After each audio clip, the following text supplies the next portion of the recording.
This video contains subject matter that may be offensive and disturbing to some people. If you are the type to require a warning throughout a video or show, let this message serve as your warning. This channel discusses the harsh reality of true crime. If this warning is not sufficient for you, consider a different genre and unsubscribe from my channel immediately.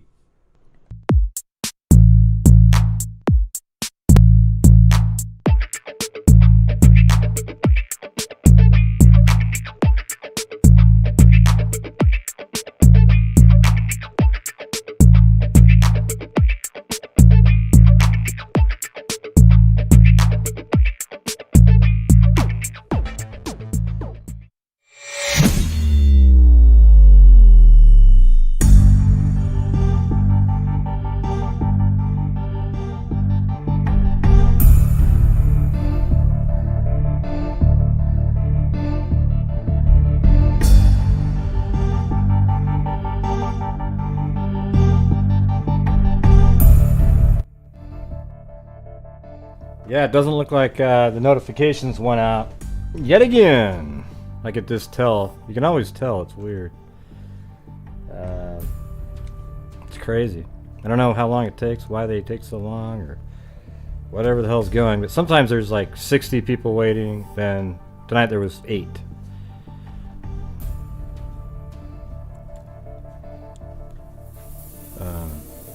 Just a second.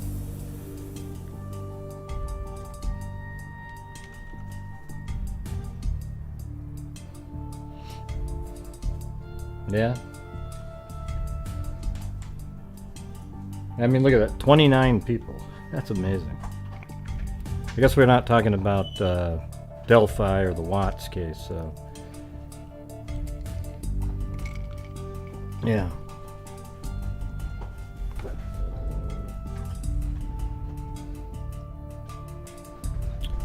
Yeah, I don't know. How's everybody doing? I'm just working through my taxes. Ew, boy. Good times.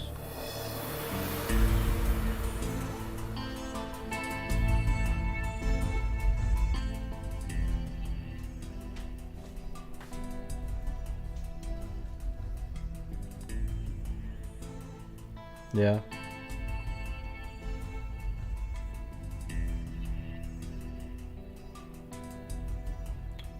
Yeah, so Diana sent me some more files.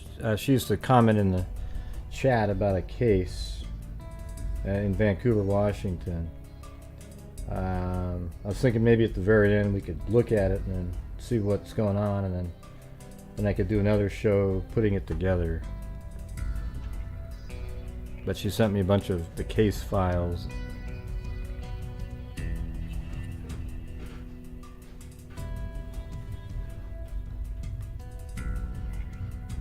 Yeah, no notification. Yeah, that's probably why there's only 38 people here. Apparently, it just wasn't interesting enough for Google to send something out. I always get really discouraged when that happens, to be honest with you.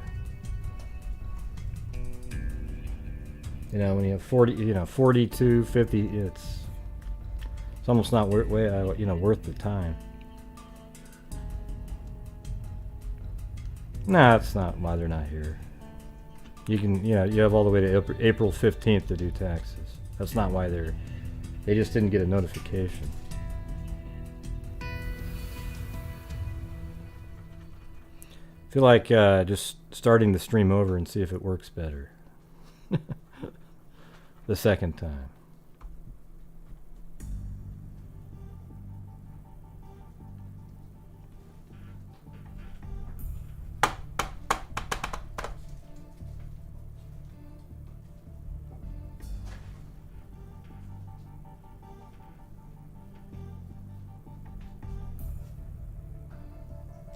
Yeah, it was interesting because Fox News, and they were talking about exactly the same topic I was talking about the other night.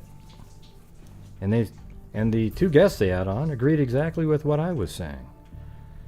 You know, on the sports and women's sports, that topic. You remember that one? It's exactly the same thing. I think it's going to become a big deal. No, I know people look forward to it. It's just gets really frustrating and old. I got 43 people watching.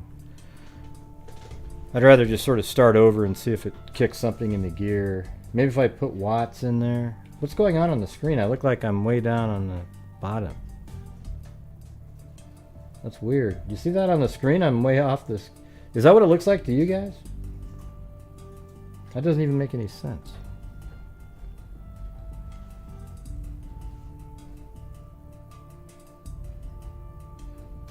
Let me try something.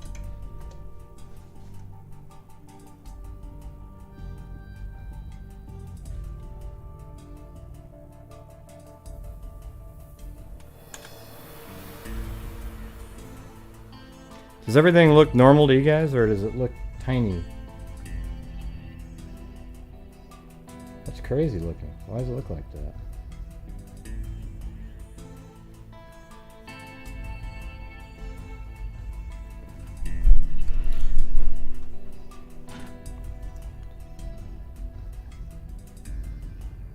Do you guys see what I'm talking about? Does it look like you can only see the corner of my screen? Or do you see me too? Can you see me? Look what it looks like on my screen. It's really weird. Look at this.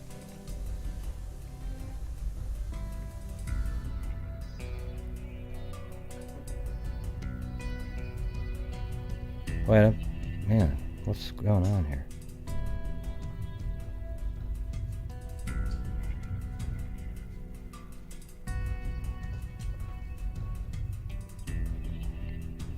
Yeah, well, let me show you. Look at this over here. This is what it's showing that I'm right there, that little bit. See how it's not hardly... That's what... Normally this screen shows me exactly what's being streamed.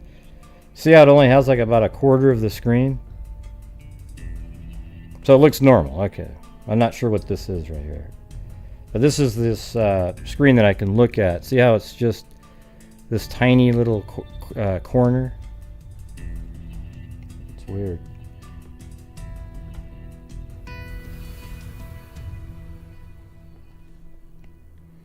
Okay, I just wanted to make sure that's not what it looked like, because that would be completely worthless at that point.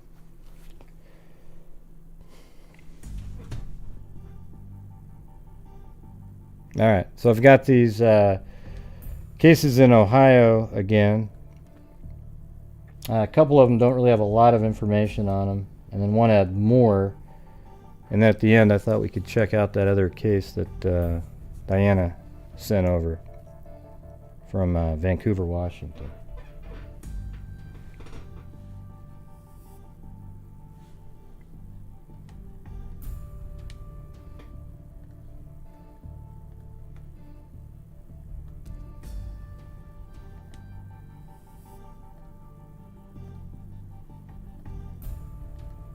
Alright, this one's got the least information on it.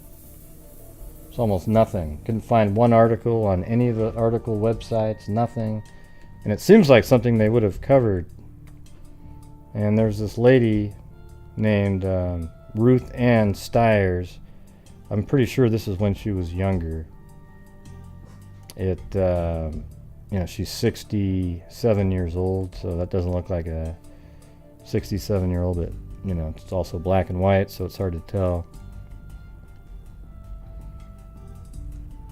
So just the little bit they have here, it says, in the early morning hours of December 13th, 1987, Ruth A. Steyers, 67-year-old white female, left her motel manager's office of the Alamo Motel in Whitehall at 3855 East Main Street.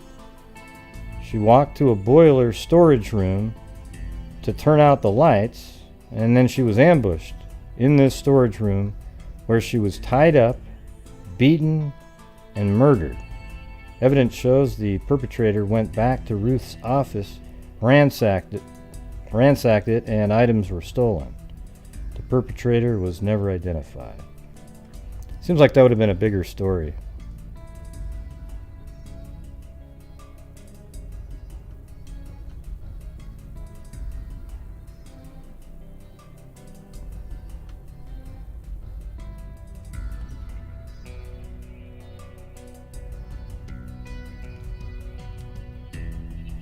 And then here's another picture of her, so you can tell that looks like this when she's quite a bit younger.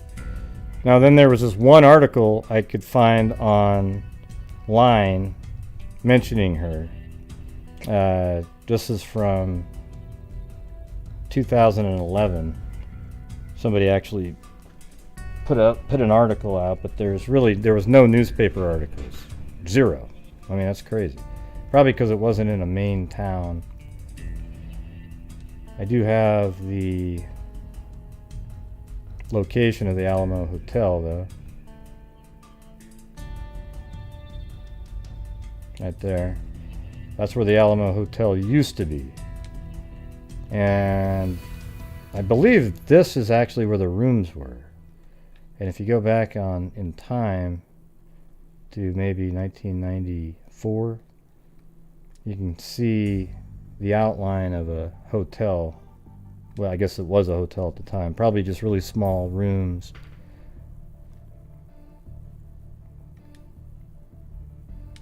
And I think the street view is just going to be an empty lot.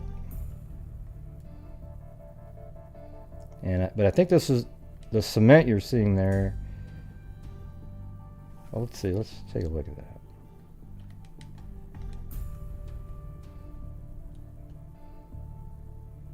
Yeah, I don't know if that is the actual foundation of the building. Let's see. Yeah, maybe. Looks like the building was right there, actually.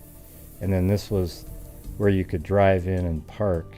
But I can sort of make out where the building probably was. These are probably different rooms.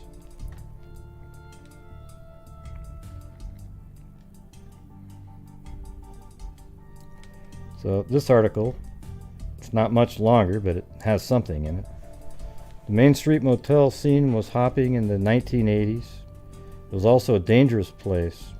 Crack cocaine was new and it was red hot, said Whitehall Police Detective Steve Brown. The Alamo Motel was home to Ruth Steyers, a resident manager who was well known to patrolmen and patrons of the area. Physically, Steyers was small and kind of frail looking, Brown said. She was right in the middle. Hold on, let me get this. All right. She was right in the middle of a rough area, a rough situation, and she never seemed to back down from that. According to family members, Steyers, 67, was diagnosed with a mental illness. Her biggest fear was that she would die in the hands of someone else, Hogan reported. Her paranoia was realized on December 13, 1987, when police said that someone entered the motel's boiler room through the door or possibly the window and ambushed Steyers. This is a person that wanted to hurt another person, said Whitehall Police Sergeant Dan Kelso. We believe this was a robbery of the hotel. Basically, the person went in there and got what they could and out of the register. But why would they need to, they could have just tied her up and got their stuff. But apparently they must have thought she might recognize them or something. Police took 10 TV News, that's this website that we're reading this from, to the scene of the crime today, which is now an empty lot, and pointed out where Steyers spent most of her time. Investigators said that Steyers was tied up, beaten, and slain in the boiler room. It was a place she visited nightly, like clockwork, to turn out the lights. The unsolved slaying has been through the FBI headquarters in Quantico, Virginia, and is being reassessed in Ohio for DNA matches. So they do have DNA. Interesting. We have had a suspect list, let's see, this long, so he's, showing with his hands how long it was. And he went to keep, and we want to keep doing this, Kelso said. The killer left the scene with a small amount of cash. When somebody commits a crime like this, they feel compelled to tell somebody, Kelso said. Anyone with information about the case is asked to call a special tip line. A reward of $5,000 is being offered. And at the time, you could call, I don't know if these numbers are still good. I mean, it's 10 years ago. But it was 614-821-1010. So that was it. That's all I had. I mean, that seems ridiculous for a case like that. No sort of articles speculating or digging into it at all.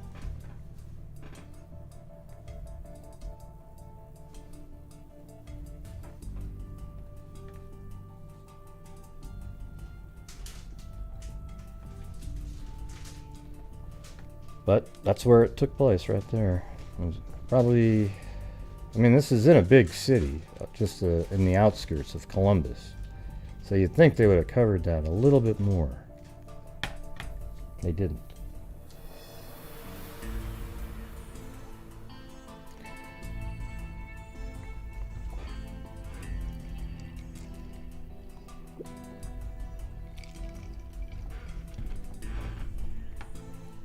I don't know.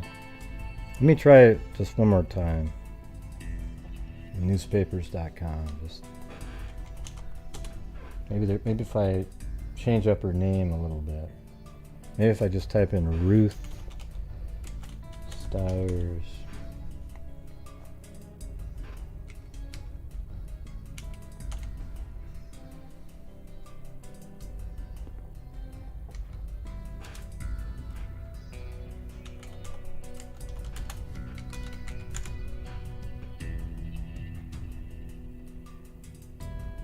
Of course, it's not 2021. Hold on. February 3rd, 1986. 5th. Yeah. I mean, there's things that show up, but it's just like partial match. Ruth. I mean, there's a lot of Ruths out there. And it's somebody with the last name of Stires. That's not it. Here, let me try it. December. Or just 1987.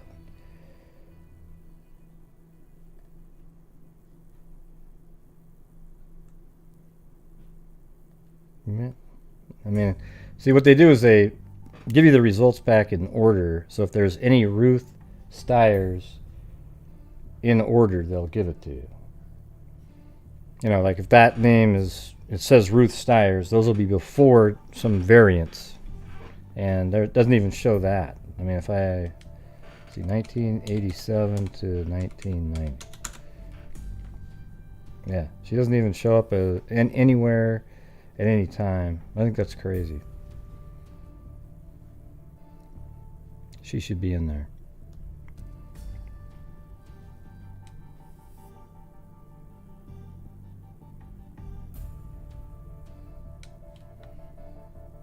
All right, I'm going to move on to the next one.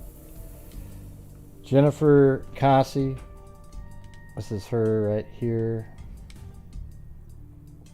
It's not the greatest picture in the world, but at least it's a picture. This is from May 25th, 1992. Last one was 1987. And I did find some on her. So we can go through those.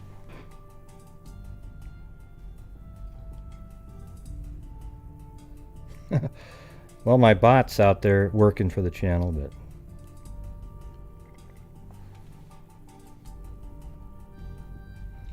yeah, I don't know, man. There's only 72 people there. I feel like I'm just kind of spinning my wheels.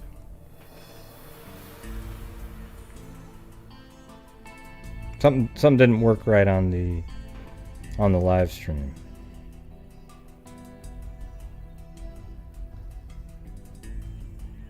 Yeah, I took myself off the screen.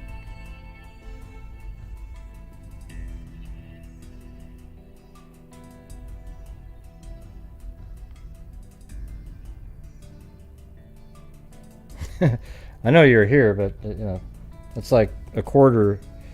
I'm getting really frustrated. I gotta be honest with you guys. Sorry. You know, I put a lot of time into these shows, and when you get 77 people, it's just really deflating. I mean, even though all of you guys are cool, it's just really, you know, you guys should obviously know what I'm talking about. Right. I'd like to have more than ride or die folks, you know. I'd rather just have, like, people that are interested.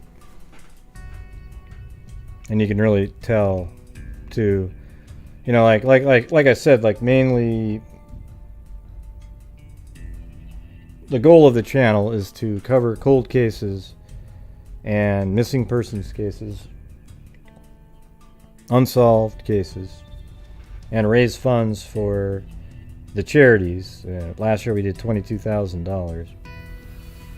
And when you have so few people, like you can see right now tonight, normally there's something coming in, but there's none. So then you think to yourself, there's only 75 people watching. And we used to get like 230, 300. So it's pretty weird, right?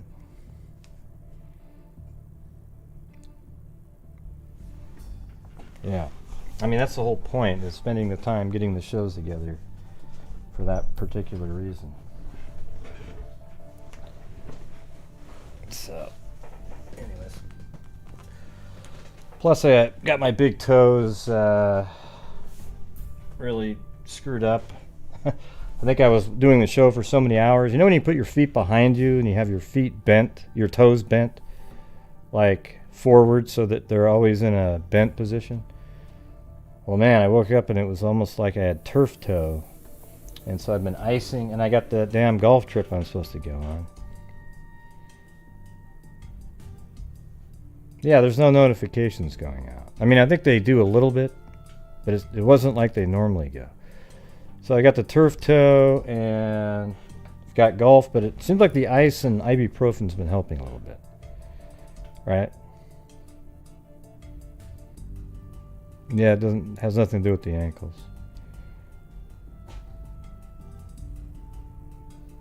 It's like when you jam your toe. Kind of feels the same.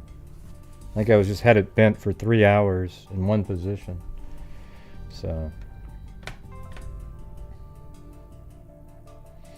Alright, so we're on to the Jennifer Causey case. Woman found dead. Dayton police are investigating the death of a 27-year-old Dayton woman whose body was found Monday morning. Jennifer K. Causey of 57 West Great Miami Boulevard was found lying on the ground. Let me see where that house is, though. I found where she was found. 57 West Great Miami Boulevard.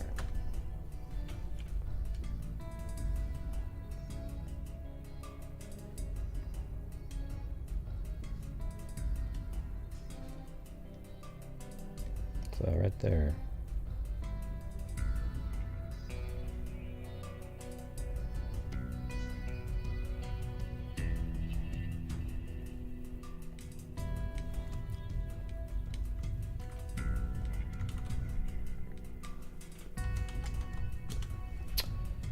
Alright. Oh, this is the monitor, the middle monitor that I was on. Where the hell is, oh, there it is. Come on, Blue.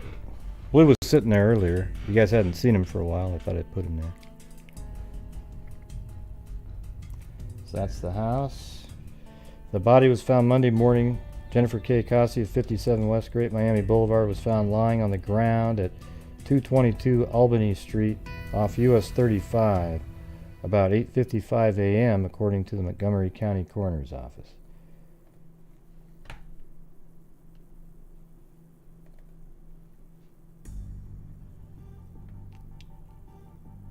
Yeah.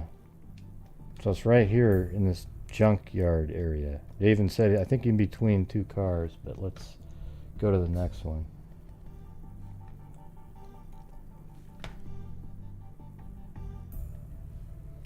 The death of a prostitute found stabbed near US 35 on Monday. So apparently she's a prostitute. on Monday doesn't appear related to a string of slangs dating back to 1985, Dayton police said Wednesday.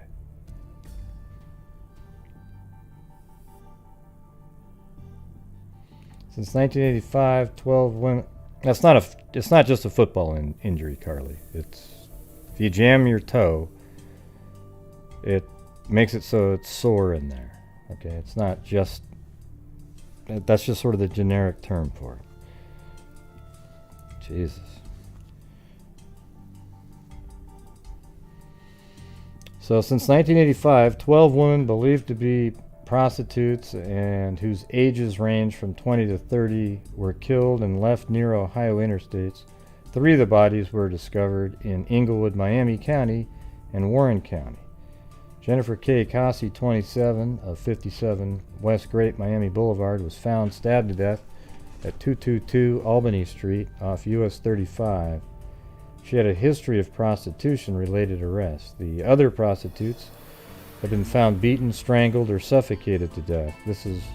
This one isn't similar to the others. She's a prostitute and she's dead, but beyond that, there aren't similarities. Yeah, but as we all know, prostitutes are the fallback victim of serial killers. I mean, they just do what they want. They kill them, and nobody's going to be looking for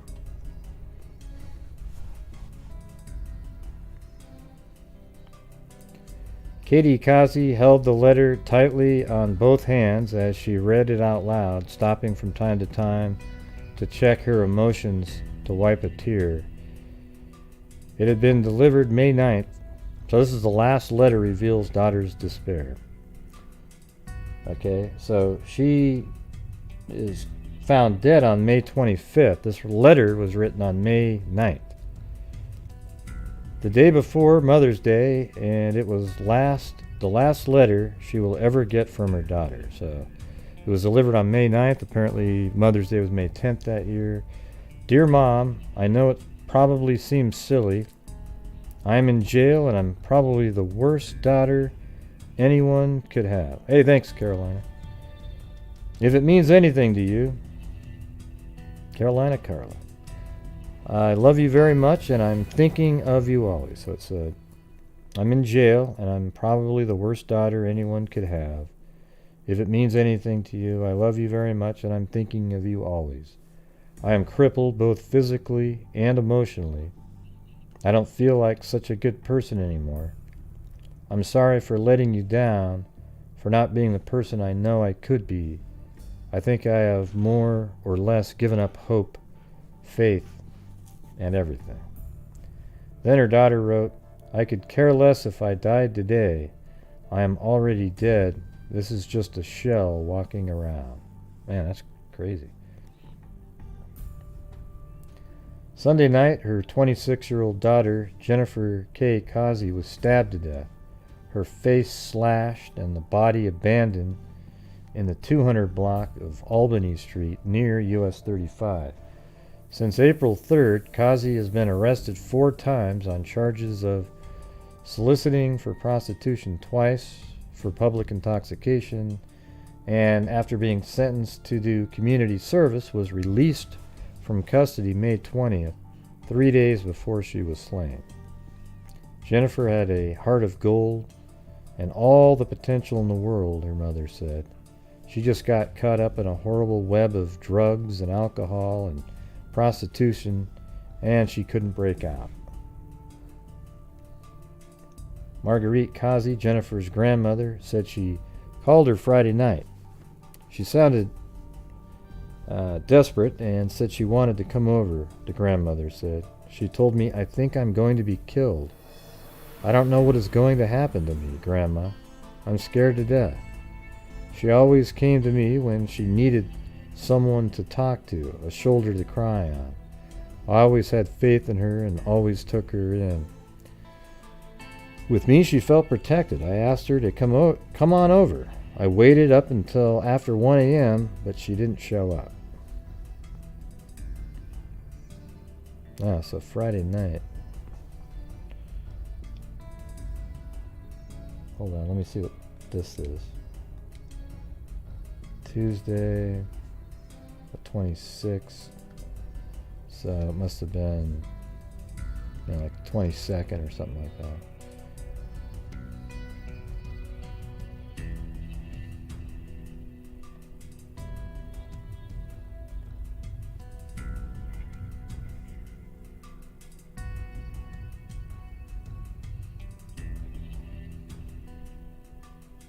She always came to me when she needed someone to talk to, a shoulder to cry on.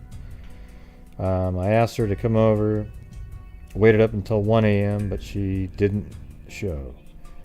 We have never denied that Jennifer did all those things, her grandmother said, but we remember the beautiful, caring little girl with the nice smile.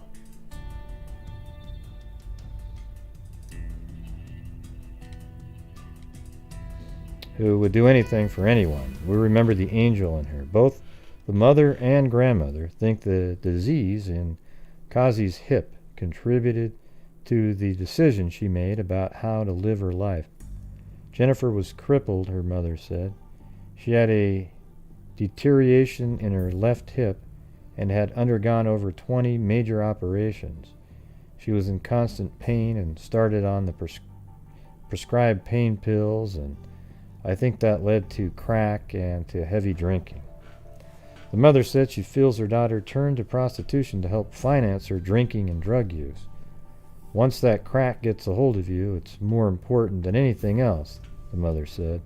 All those girls walking the streets will tell you that. When Kazi's slaying was reported, authorities investigated the possibility that she might be another victim in a chain of 12 prostitute slayings in Ohio dating back to 1985. They say that no evidence has surfaced thus far to support a link.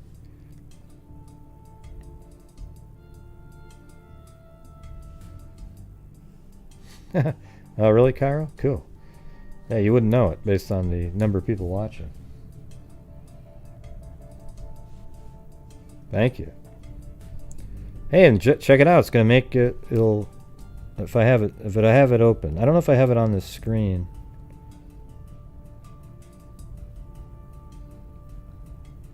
Oh, I got it just in time. Just in time. There we go. Chewbacca? Oh, I'll be Chewbacca if you want me to. I was talking to a dude at Target today about Delphi, and he told me to check out your channel. It made my day, lol. Do you know somebody named Lol? It made my day, lol. Gosh, Streamlabs, you suck. Hey, it made my day, lol. Thanks, Zozo and Maureen Co. Yeah.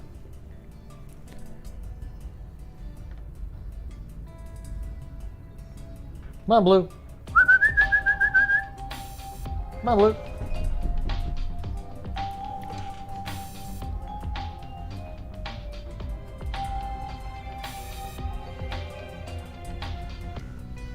Oops, shit.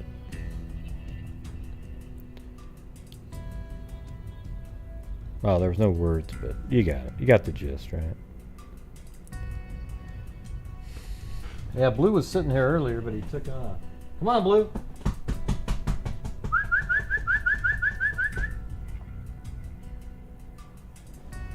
They might be all watching TV in a different room. So how's it going, Kyra? What's going on out there? Just covering some obscure cold cases that nobody will ever talk about.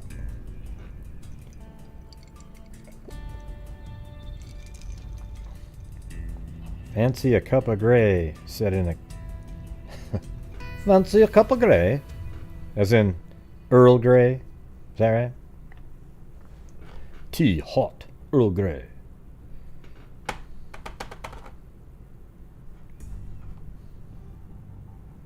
Oh, your dog came running? Well, at least they could get that going for you.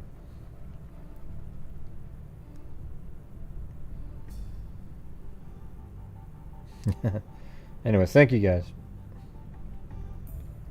When Kazi's slaying was reported, authorities investigated the possibility that she might be another victim in a chain of 12 prostitute slayings in Ohio dating back to 1985.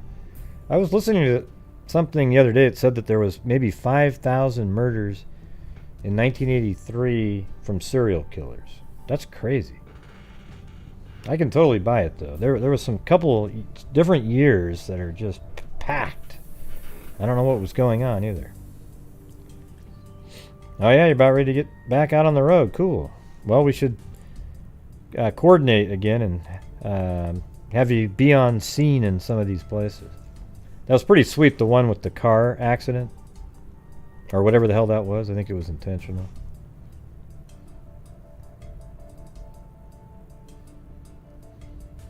Well, thanks, Jen.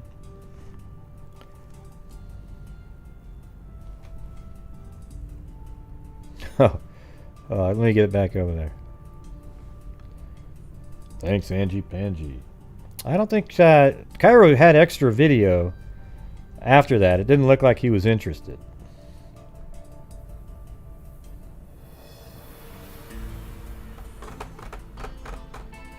No, it is always a good time, Cairo. It's not something that ended. Okay. We'll just have to get coordinated. Chewbacca? I'll be Chewbacca if you want me to. Wondering if Cairo ever got that gal's number. Smiley face. Yeah. Thank you, Claudia Neubauer. Here, I know, Dale. I'm going to move this over to the middle.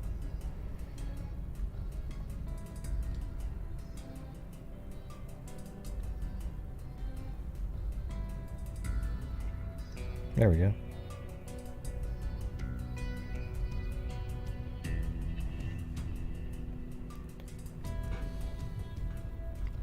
Claudia Neubauer.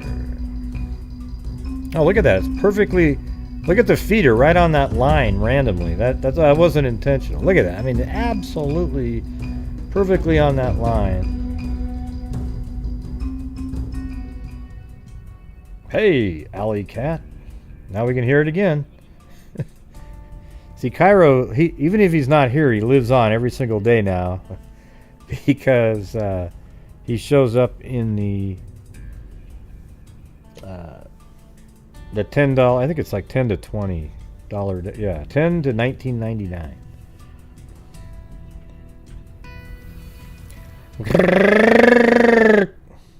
Chewbacca? Chewbacca? My imitation. I'll be Chewbacca if you want me to. Hey Gray. Oh, hey, Alley Cat. Wow, that was time right after the other one. I don't know how that happened. I thought it was actually on that tape. I'll be Chewbacca if you want me to do Hey Gray. What the heck was that?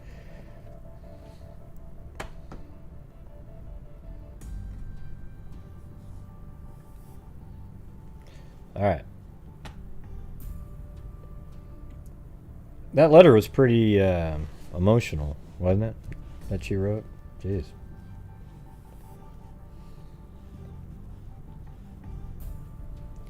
When Kazi's slaying was reported, authorities investigated the possibility that she might be another victim of a chain of 12 prostitute slayings in Ohio, dating back to 1985. Dayton Police Major Gerald Morgan said there are no suspects in the case. A memorial service will be held tonight at 8 p.m.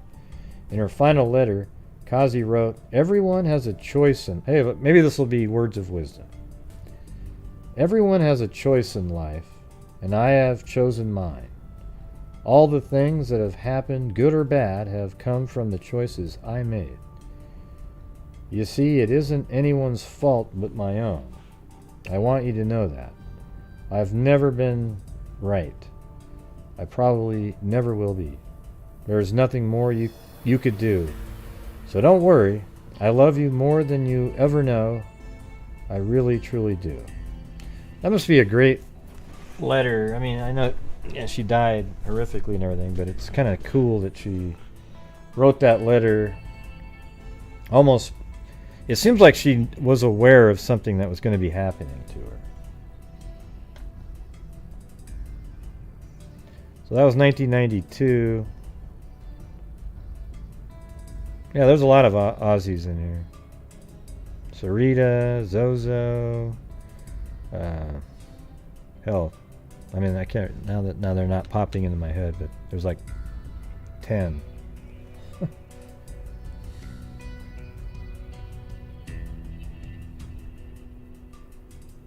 If I see him, I remember. Yeah, Robin Frost. Yep.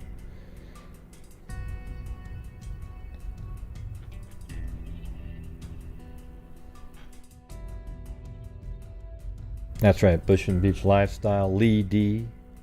Lee D.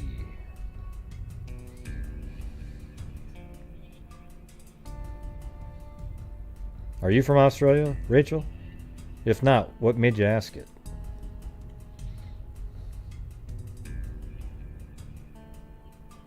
No, Sean Beecham's from like UK. Oh, same thing. Oh no. You don't want to say that. If you say that, man, they get pissed off.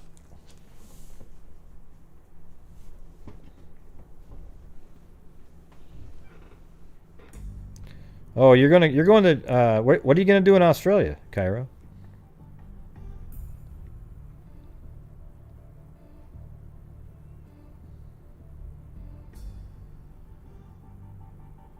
I don't know what that means, Alley Cat.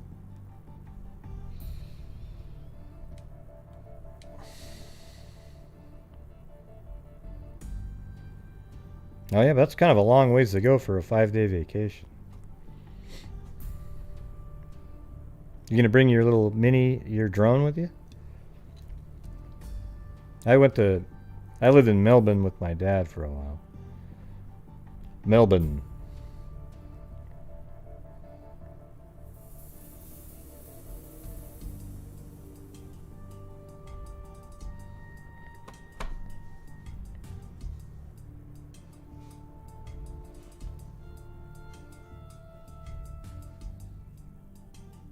Yeah, it's kind of a...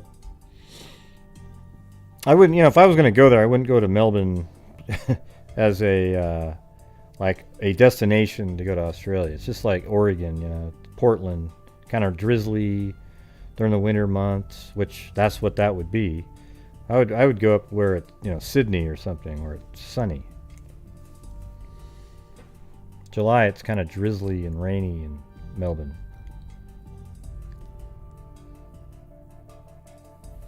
Yeah, but probably wouldn't like it too much when it's drizzling and raining.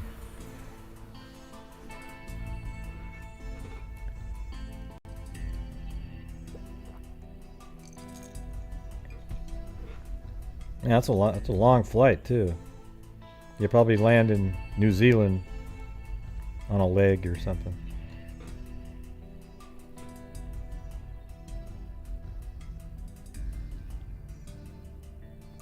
Alright, I gotta get back to this. So then there was no more in the newspaper, and then about 3 years later... It's only 12 hours from Pittsburgh? Huh, that's wild.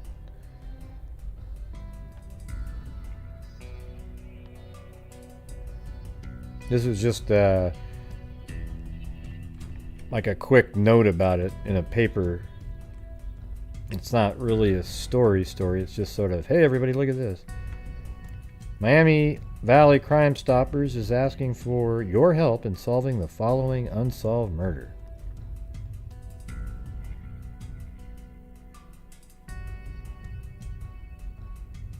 Oh, okay.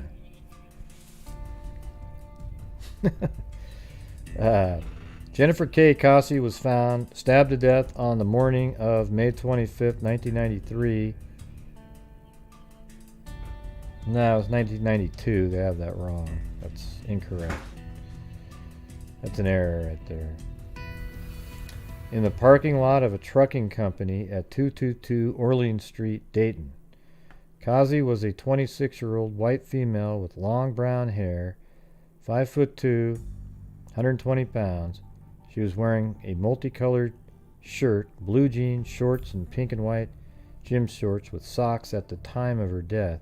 She had been arrested for prostitution in the past and was known to frequent the area of Lower Main Street in Dayton. Kazi was last seen alive in the area of North Kiyo Street at Stanley Avenue. So let's see where that is.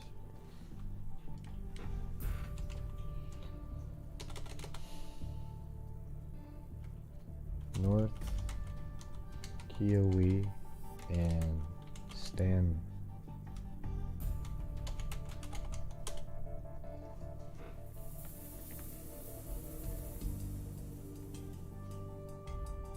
Okay, Stanley, and yeah, so right here. Maybe that was a place where you could be a sex worker.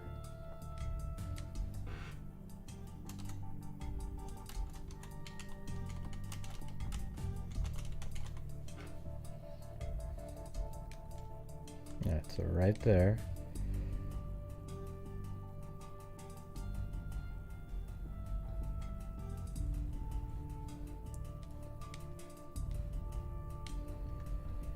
And the witnesses say she was getting into an older model blue pickup truck occupied by a white male and a black male.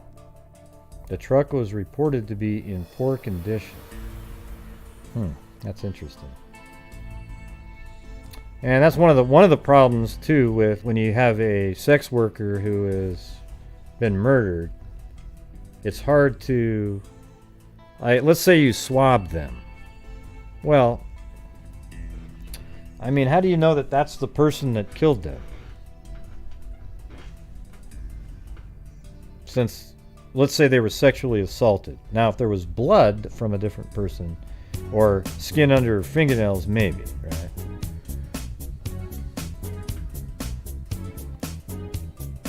Yeah. Oh, we're going to have a little string of subs.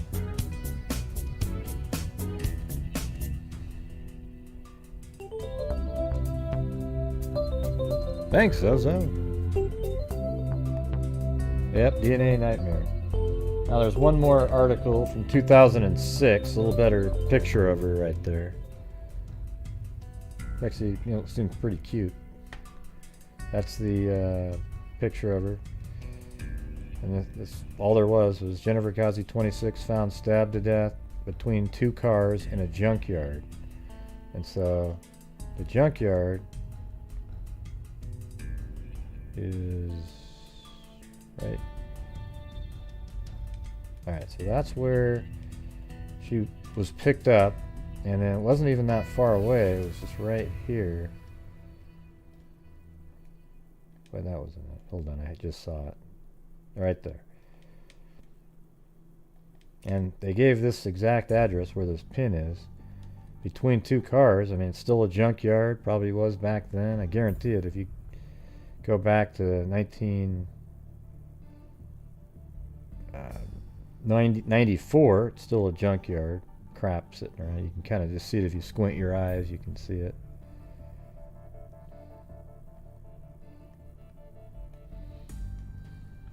And so just right in there.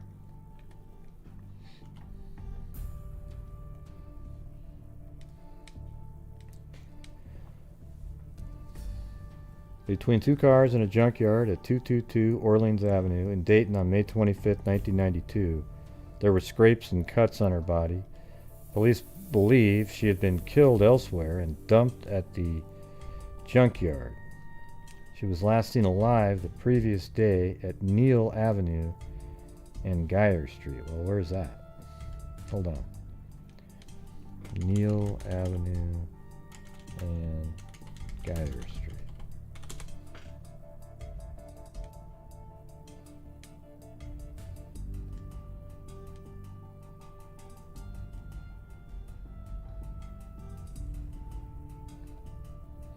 Well, that's weird because she lived right there. And they said she was alive right here. I don't know about that.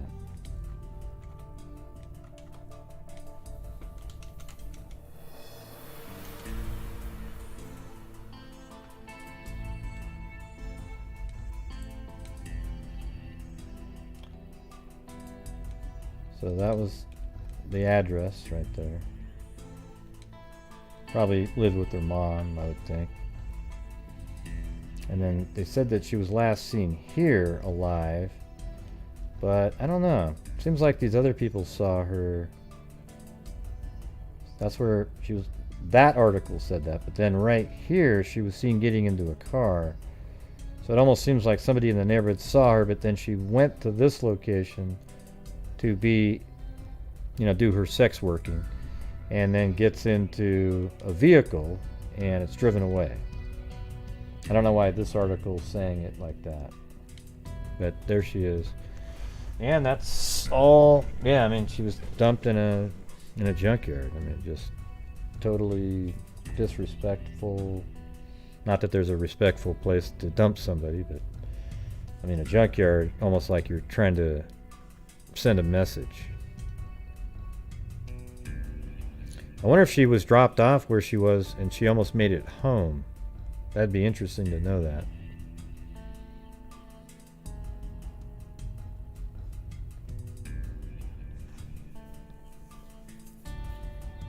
Hey, Bitsy Boo.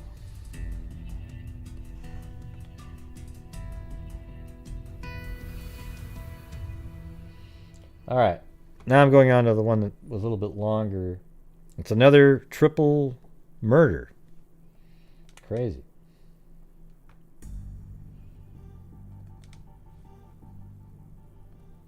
And that's the location. This is 1987.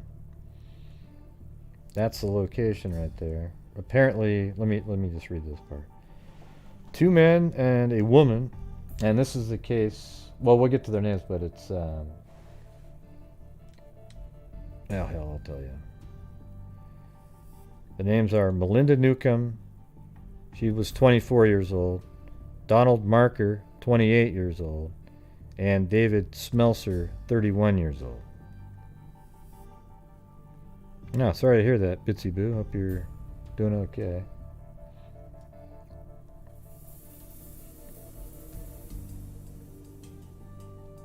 So, log house near Eaton where 3 victims of shooting were found.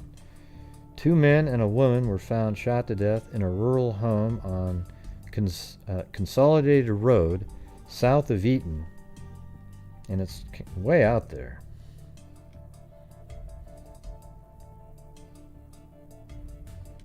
And it's actually where they were found is the home of the oldest person, David Smelser. But this is where they put the address at. And, it's weird because you look at it and you're just not really sure which one. Sometimes it looks like it's this one, because there's this tree and the house. And if you go back to this picture, there's this big tree there and then the house. And it kind of looks almost like it could be that. But at the same time, the pin is over here, which would be this property. But maybe back in 1987, the same owner owned all of these. Let's just go back. Let me go back to 85. You can kind of squint your eyes and see a little bit. Okay, this is 94. And I was looking at this one too.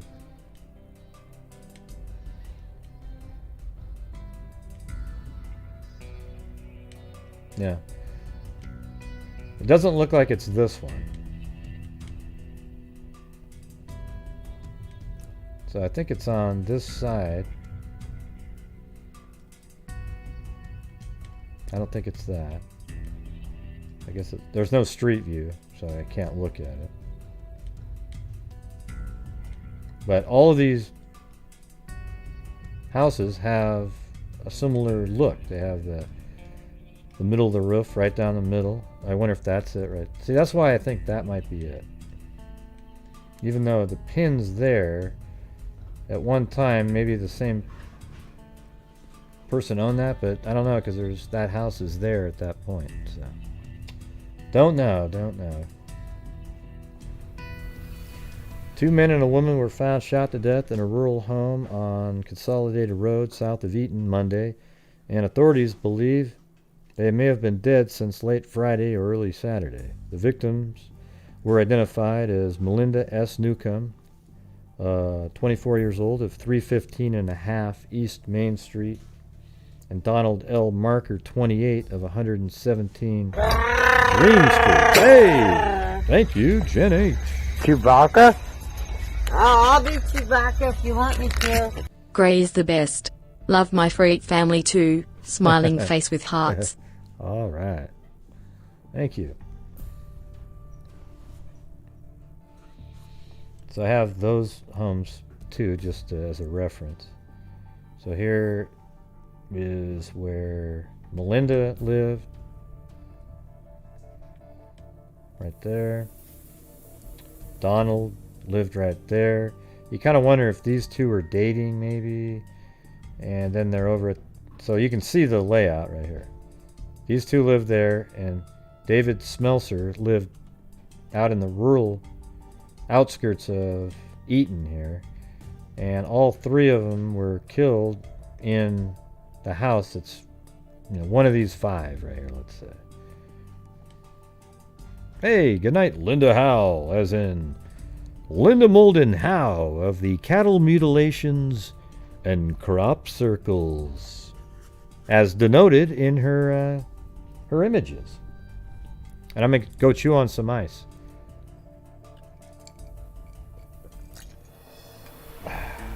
Just kidding. Oh, I could. Let's see. There we go.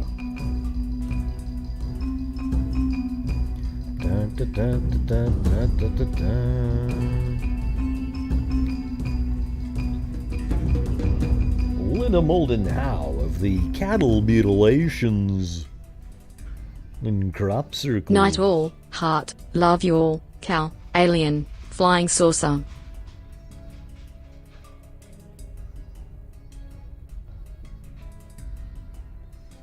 Alright. So, the victims were identified as Melinda S. Newcomb, 24. We already went through that. Preb County Sheriff Paul Ploffer said today the victims had each been shot at least once in the head. He said, however, that there is no reason to believe they were executed. The sheriff said the house was locked when officers arrived on the scene. Huh, that's interesting. He said they had to break into the residence, so whoever was in there left and locked the door, apparently. I mean, how would they have gotten out? Ploffer said the house did not appear to be ransacked and that a shotgun was found inside, but that he did not think that it was the weapon used in the killings. The scene was an old log house that had been covered with unpainted sidings and is located nearly a half mile off Consolidated. Oh, there you go. Off of Consolidated Road. So maybe this is the half mile off of Consolidated Road. Let's see.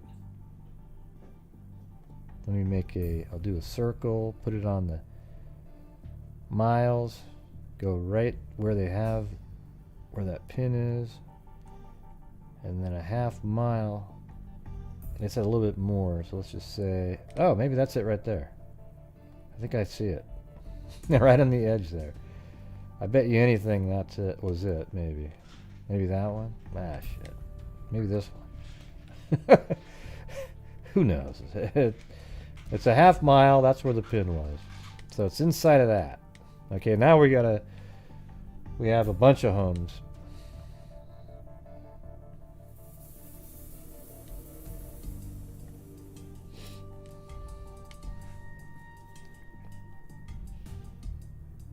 The scene was an old log house that had been covered with unpainted siding and is located nearly a half mile off Consolidated Road, so not quite a half mile.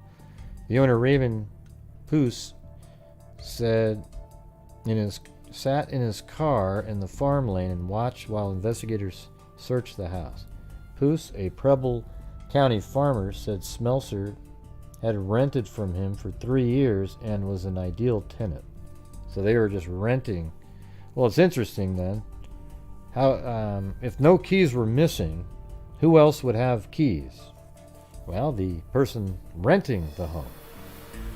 He lived alone, and once in a while he would get a month or two behind in his rent. I never dunned him, but he would always come and pay it up. I've never heard the word dunned. I never did see anything unusual, Poos said. I see cars drive in and out, but I never saw any wild stuff. Poos's farm house is across a field about a half. Okay, now we can. Let's see. Well, Poos's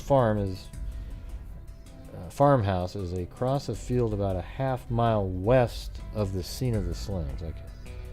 You can tell he wasn't planning on dying,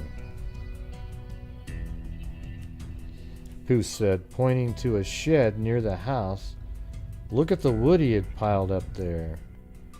Tim Miller, probably not the Tim Miller, Preble County Coroner investigator, said the bodies were found by the son of an Eaton businessman whom one of the victims worked. Miller said Smelser failed to show up for work Saturday and Monday. That prompted Doug Crowell to go to the rented home where Smelser lived alone.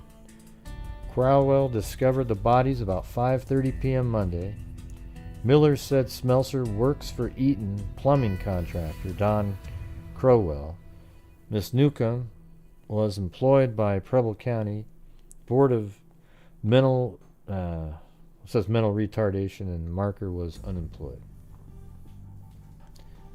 Let's see, Miller said Smelser worked for Eaton plumbing contractor Don. Miss Newcomb was employed by, okay, so she worked for a mentally challenged facility. Miller would not comment on other details of the case. He said an autopsy to be performed today by Montgomery County Coroner in Dayton was expected to provide more details.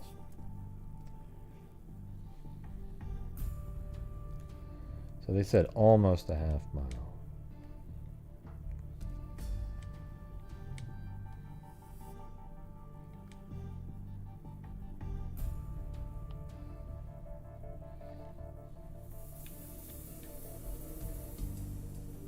And you would think, given that address, it's got to be one of these, not these over here.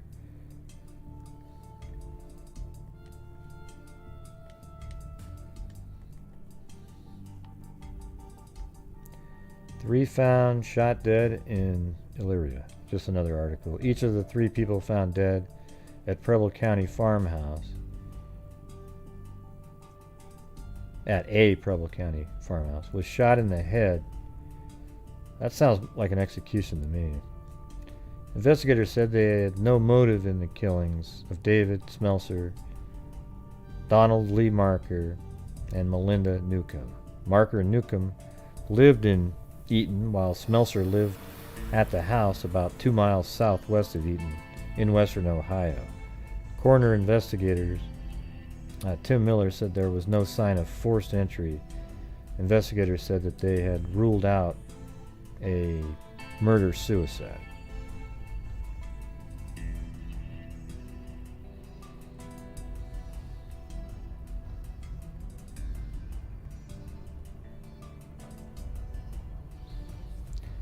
Two victims of a triple homicide in Preble County were shot twice in the head. The third was shot once. I bet you the girl was shot once.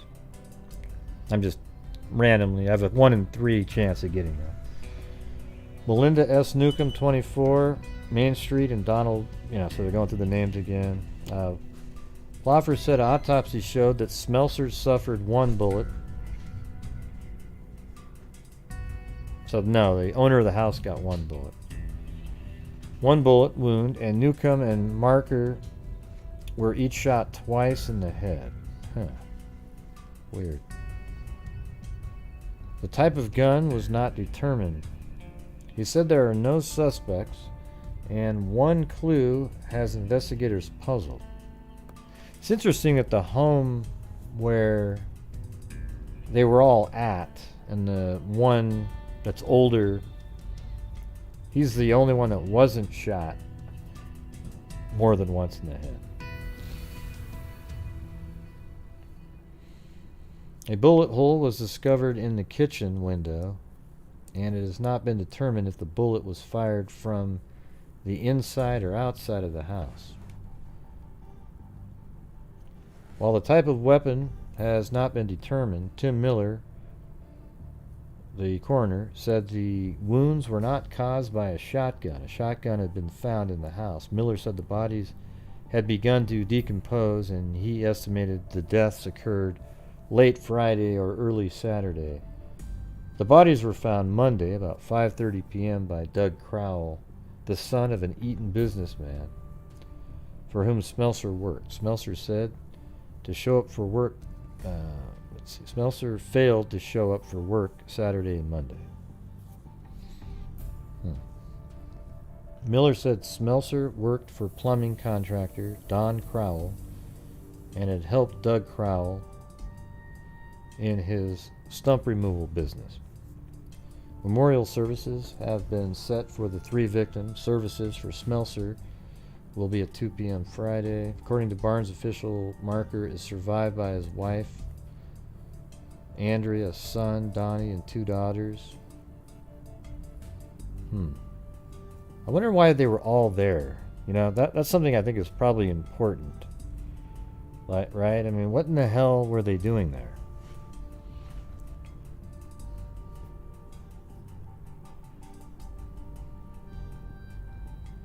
Newcomb is survived by her mother, Jean Edwards of Dayton, her father, Charles Newcomb, 2 sisters, and an aunt. I mean, were any of these people dating, or it just seems like a kind of an unlikely bunch of people to be. I mean, it is a small town, though, so everyone of a certain age range might know each other.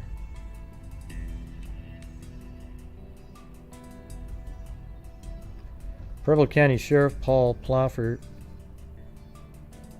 said Friday his office has a suspect but no arrest in the slaying of the 2 men and a woman. Ploffer made only a brief statement and would not elaborate. Authorities believe the victims died either late the previous Friday or early Saturday. All were killed by gunshot wounds to the head. Smelser was found, the bodies of Newcomb and Marker were found in the kitchen. All right. So the 2 people that were there visiting were found in the kitchen of the small home, and Smelser was found lying in the living room. Maybe they were all in there and one of them ran. You know, it makes you wonder if there was some kind of a drug deal going on in the kitchen. You know, maybe just not even a big deal, you know, just some pot or something. And they let the individual in. Yeah, but we're talking about this one, ZVS, not the one that you're talking about. The gun was used in the shooting has not been found. All right, no leads on suspect in Preble slaying. Preble County Sheriff Paul Ploffer said Friday his office is no closer to coming up with a suspect in the November 2nd slaying of 3 people in an isolated farmhouse south of Eaton. Well, there you go, Jen H. We had the same. Our brains worked at the same time. You know, great minds, they say. Not sure why I said Jean. I have a sister named Jean. She lives in Hawaii, teaches English. She should have taught me a little bit better so I could read. We're still just talking to people, Ploffer said. I've talked to at least 60 myself. Melinda Newcomb, they just put Newcomb there, 24, Donald L. Marker, 28, and David C. Smelser, 31. All died of gun. Well, I have a stepbrothers and sisters. 2 stepbrothers. I mean, a stepbrother and a stepsister, and then 2 biological brothers, but one of them passed away, like I told you guys. All died of gunshot wounds. It is believed they were killed 2 days before their bodies were found by an Eaton man checking on why Marker had not come to work. So they went to check to see why he... Wait, hold on, that doesn't make any sense. Why would they go to that house to check why Marker didn't show up to work when Smelser is the one that owns that house? How would a coworker even know that Marker was at that house? You see what I'm saying? See, Donald Marker lives here. Melinda lives here. They were visiting, apparently, Smelser. So why would one of Marker's friends go driving out to Smelser's house to see why he didn't show up to work? Alright? See, that's something that's a little odd.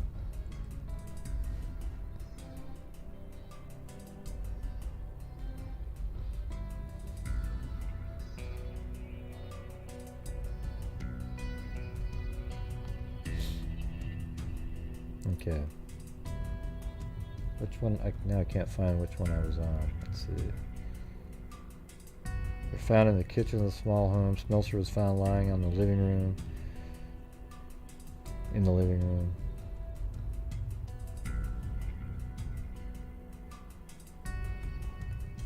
The gun used in the shooting has not been found. Yeah, so it was this one. We're still just talking to people, Ploffer said. It is believed they were killed 2 days before their bodies were found by an Eaton man checking on why Marker had not come to work. Doesn't make any sense. The sheriff said the house on Consolidated Road where the slaying took place is still under 24-hour guard by deputies.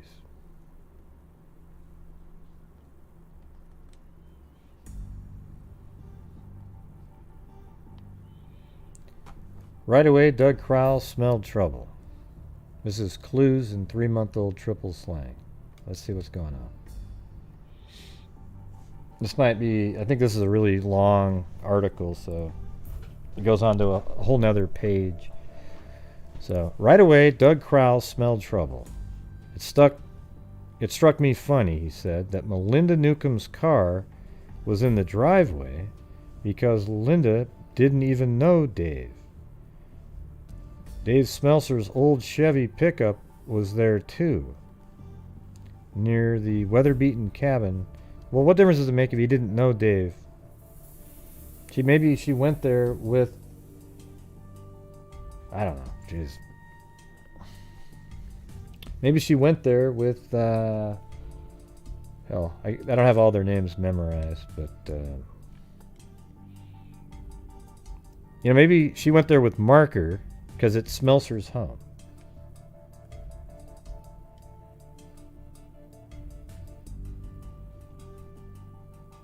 Yeah, Dave Smelser's. That's his home. He's the 31-year-old. That's why it was weird when the coworker said, "Oh, yeah, let me go check over at that house." How would you even have known? His pit bull, Coco, was chained by the doghouse. So he had a pit bull. Dave Smelser's old Chevy pickup was there too, near the weather-beaten cabin where he lived for 3 years.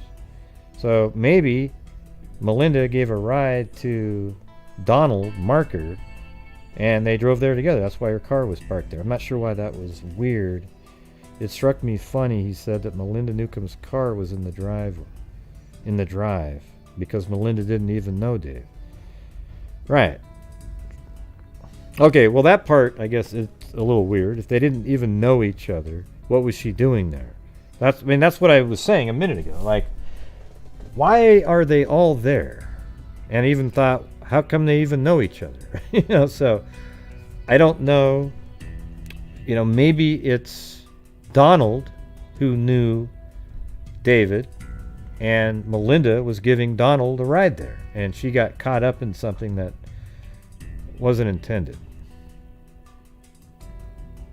So his pit bull Coco was chained by the doghouse, and Dave always turned the dog loose first thing when he got home. So he'd always let the dog loose first thing when he got home. But maybe if there's guests coming over, you wouldn't let your pit bull loose, right? It was 5:30 p.m. Monday, November 2nd, and the sun had not yet set, but Smelser's back porch and yard lights were burning. Inside the house, Smelser stereo was turned as usual to WBVE, Beaver 96.5, a country station from Hamilton, except for the music and ominous silence hung over the rural landscape 2 miles southwest of Eaton. Crowell approached the kitchen window, cupping his hands around his face. Maybe that other article was wrong, and he was wondering why David didn't show up to work. Because remember he didn't show up to work on, I think it was Friday or Monday, and that might have been an error in that article, unfortunately.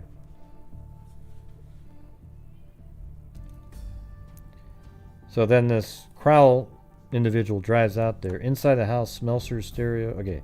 Crowell approached the kitchen window, cupping his hands around his face. You know how that would be. Right? Like this. Not that you needed me for that, but you know, we give you all the visuals on here, everybody. It's top notch, top notch. He ran in horror back to his truck, screeching his tires as he spun around and tore back up the 200-yard drive to Consolidated Road.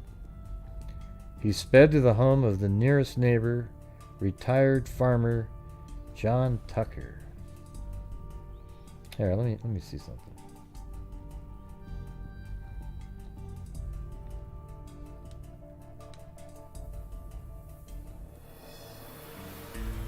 Wait, what was the guy's name that he rented this place from?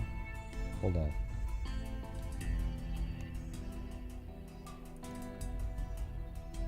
County farmer said Smelser had rented from him. Okay. So his name is Raymond Poos. I'm just going to check this out. Hold on. Raymond Poos. Well, it should say the same thing.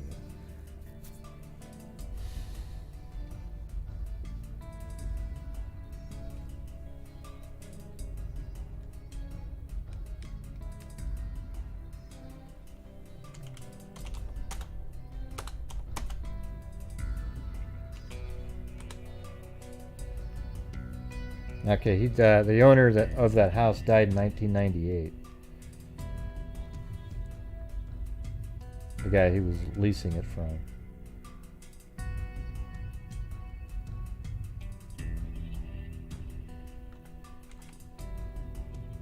Let's see. There we go.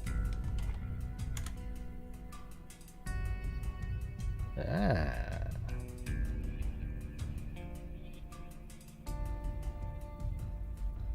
God, I wonder if that's it. I mean, I don't know. I mean, that's so close, right? This is where that Raymond Poos guy used to live. And you just sort of wonder if that was maybe a little off there. But it did say that he had a farm that he lived at that was about a half mile from, right?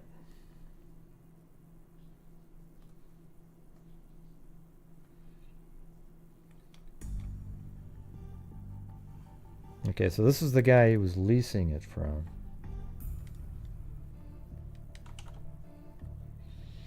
Alright, now I'm going to go back to that article we were just looking at. Not this one, previous one. He ran in horror back to his truck, approached the kitchen window. He sped to the home of the nearest neighbor, retired farmer John Tucker. Okay, hold on.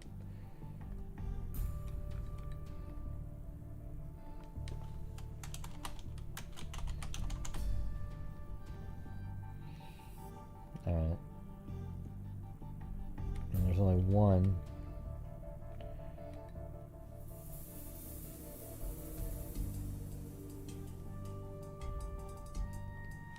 Let's see.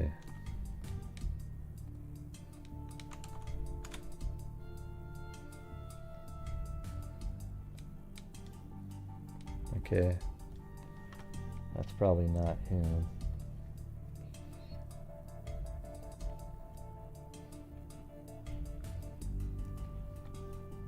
Eaton.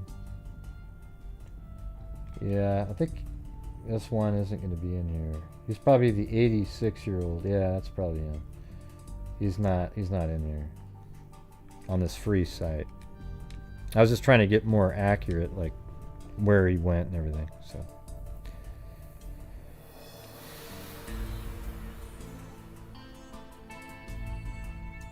All right, so he looked through the window, freaked out, went over to a neighbor's house, John Tucker. Tucker knew Crowell and said later that he was so agitated he couldn't find the phone there on the wall. I had to show it to him and tell him who to call. Hey, thanks, Ashley. Crowell called the Preble County... Oh, my God! Chewbacca! Chewbacca? Oh, I'll be Chewbacca if you want me to. Yep, there you go.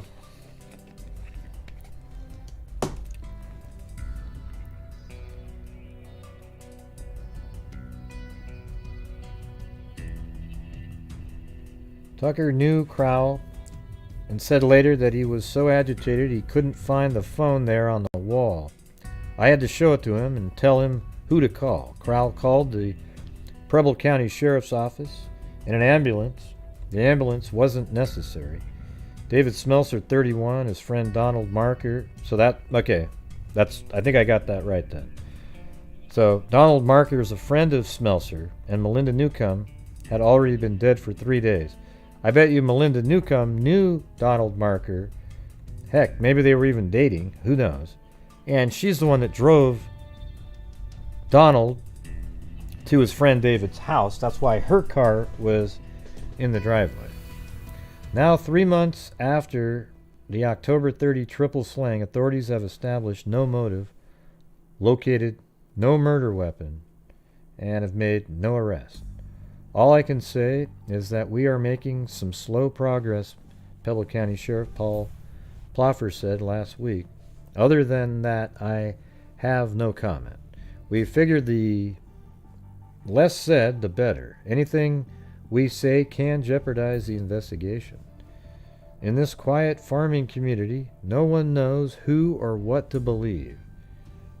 Rampant rumors often are repeated as fact.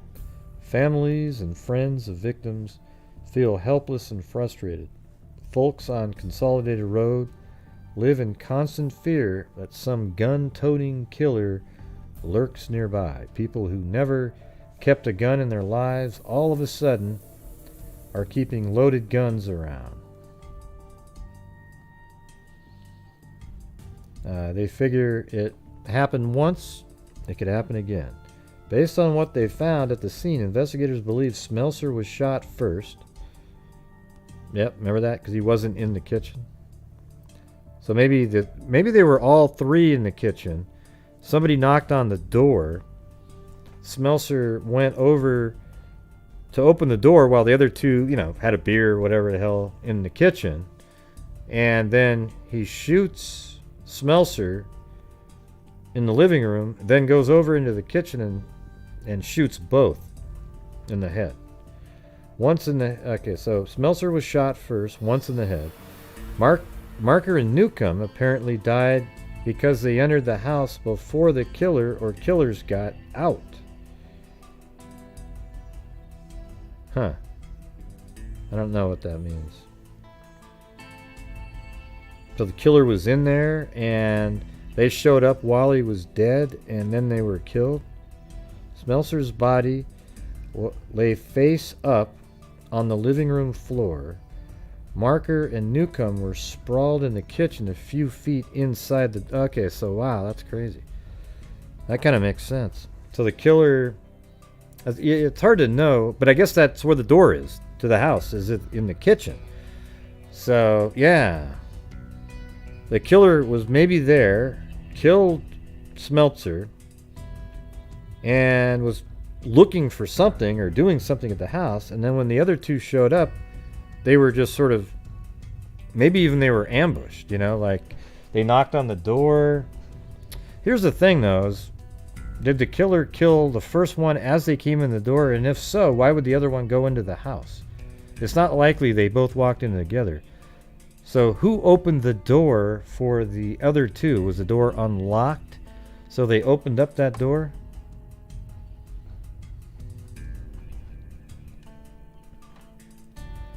Let's see. Marker and Newcomb were sprawled in the kitchen a few feet inside the door. What investigators cannot discern from the scene, however, is motive.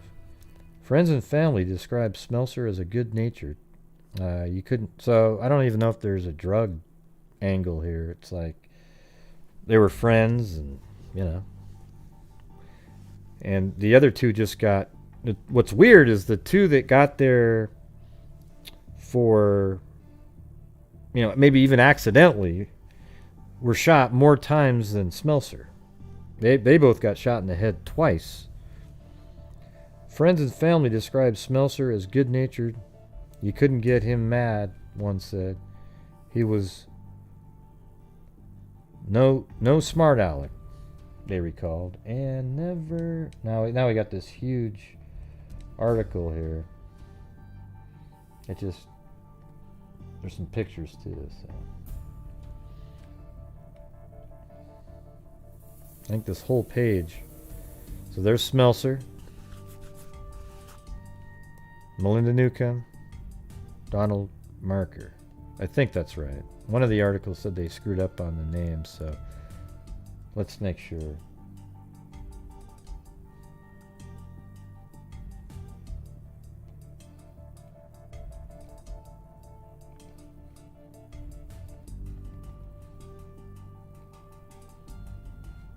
Marker. They have that wrong. Yeah, that's what I was wondering. This is supposed to be Smelter right here, and this is Marker. This is Smelter. So that is an incorrect. I just saw in an article where they came up that said in yesterday's paper, and you got the names backwards, and I think it looked just like this. And then I just remembered to say that. So this is Smelter. He's the 31-year-old. This is Marker. This guy looks older than that guy, mainly just because he has a mustache.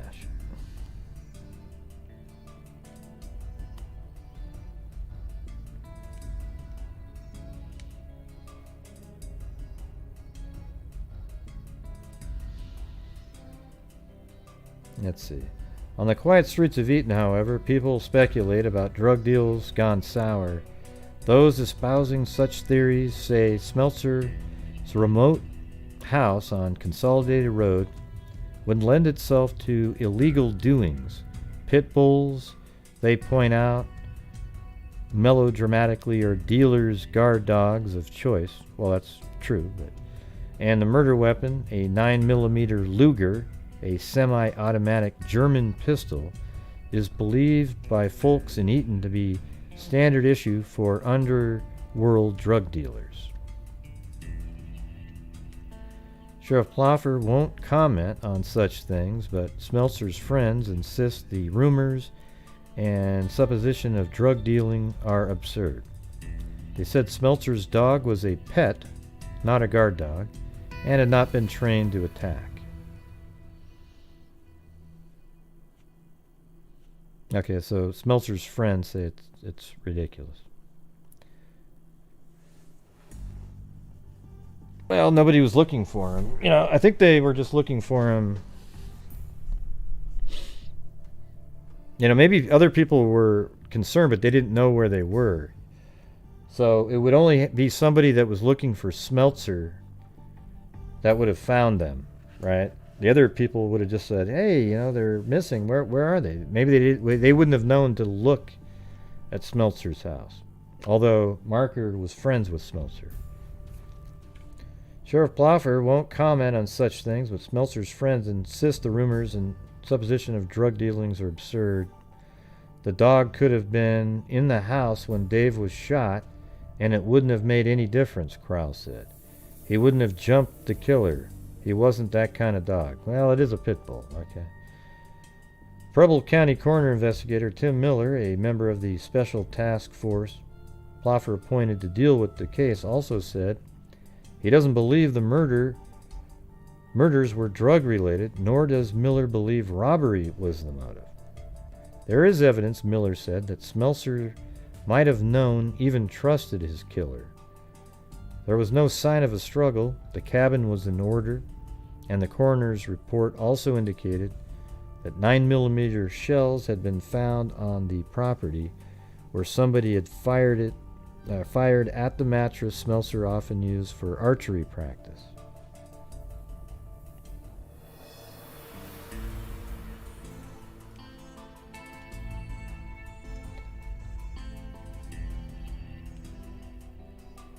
Hold on. Where the heck was that?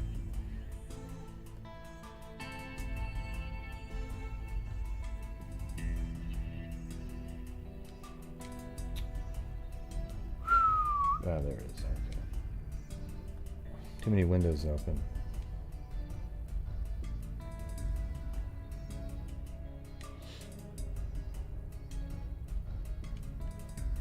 Oh, good. So maybe we can find out which house that is right here. Location of triple slam. Alright. So it looks like it's in right there. Hold on.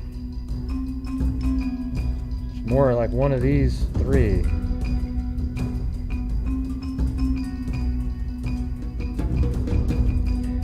If you were going to look at that picture there. Thanks, Claudia Neubauer. So there's Consolidated and then Camden Road right there. And it still does exactly what that picture had. There it is, Camden Road.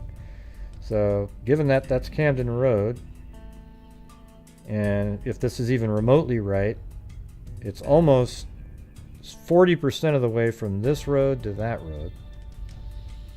So if you're going to look at that, yeah, that's way over there. They're almost putting it like right here. That house right there. I wonder if that's like it, and there used to be a tree, maybe. Let's see what happens if you go back to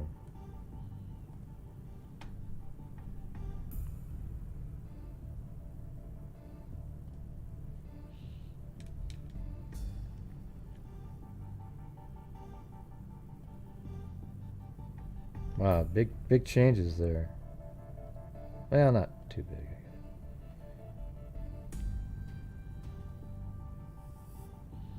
2007, that's a clear one.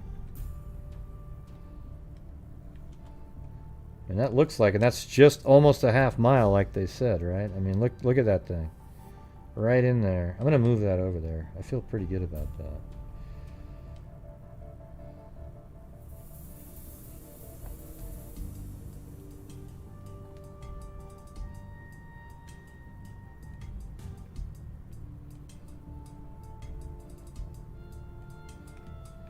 Yeah.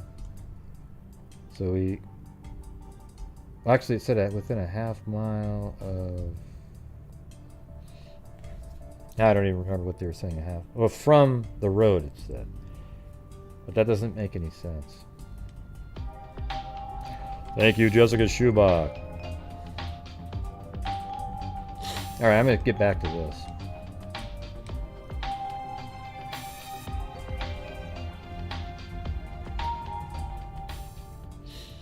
So there's evidence that Smelser might have known, even trusted the killer.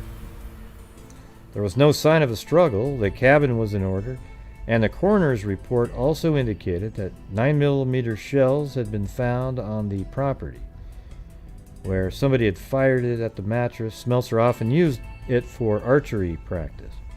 It appeared, however, that $100 of cash was missing from Smelser's pocket. How do they know that? Well, it's going to say it, I bet.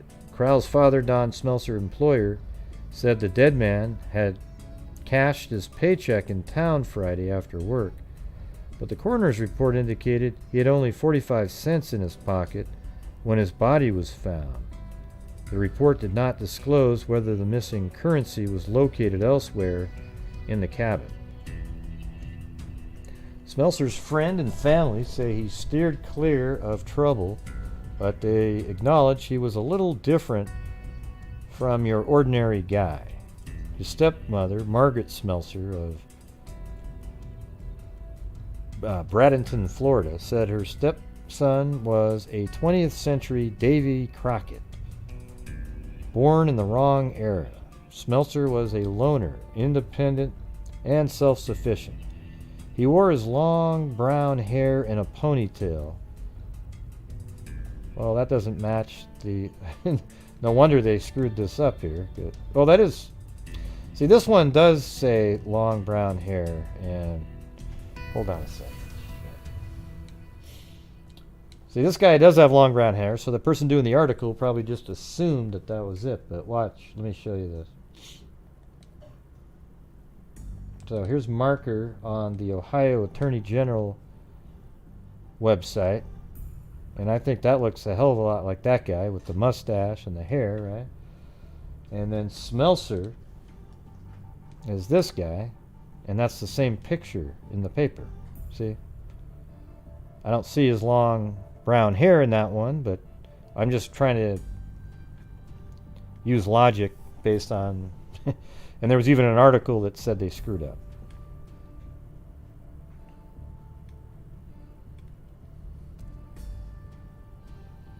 So he had 45 cents in his pocket, and they didn't disclose if it was missing. He was a little bit like Davy Crockett.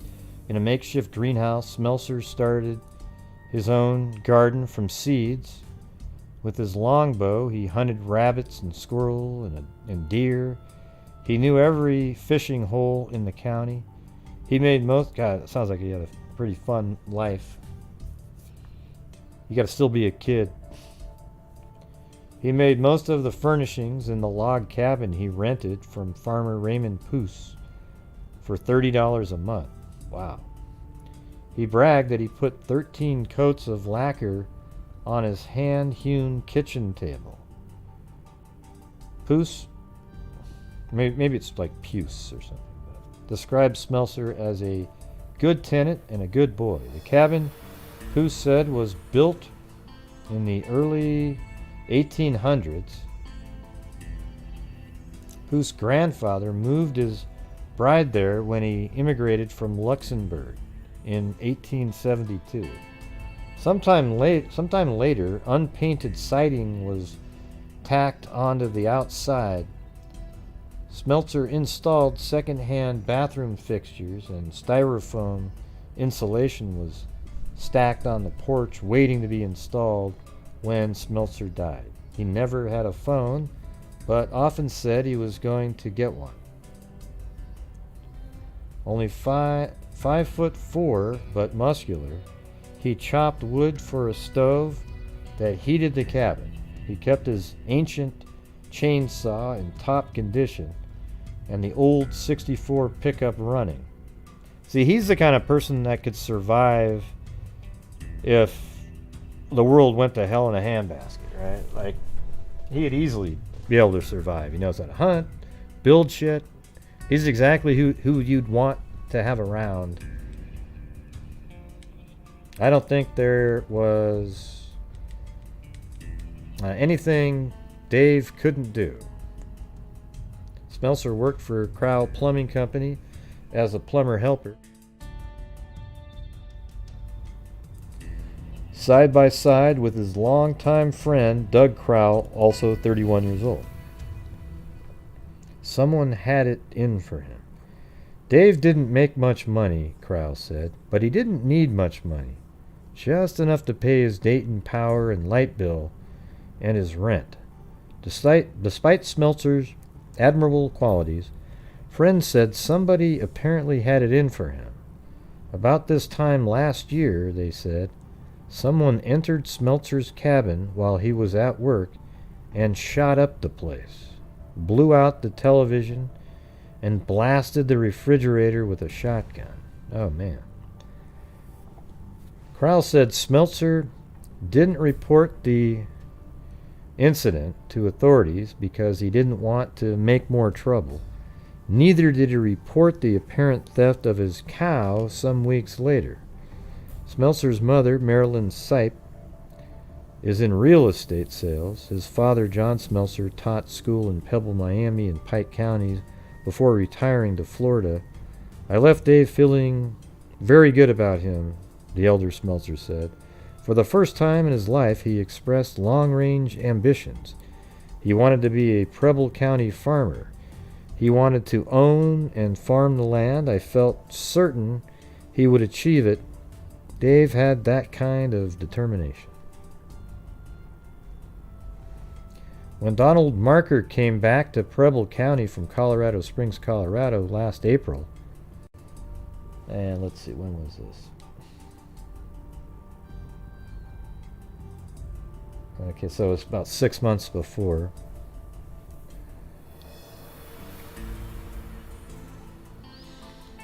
He needed a friend. He found one in Dave Smelser.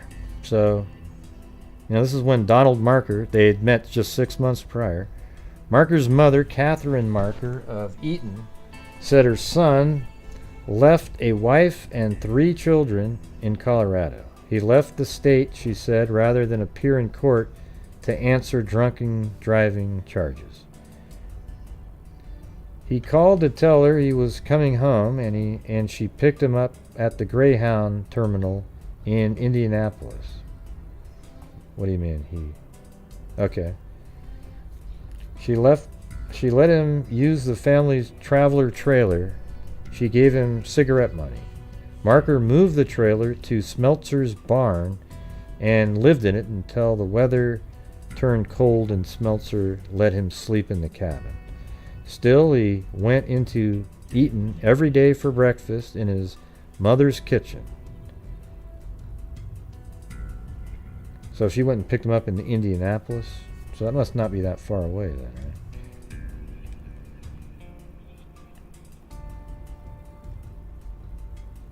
Yeah, I guess it's...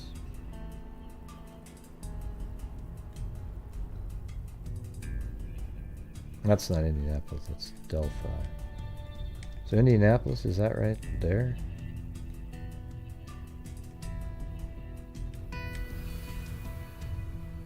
Yeah, wow, that's not far away at all. So that's only going to be... Oops.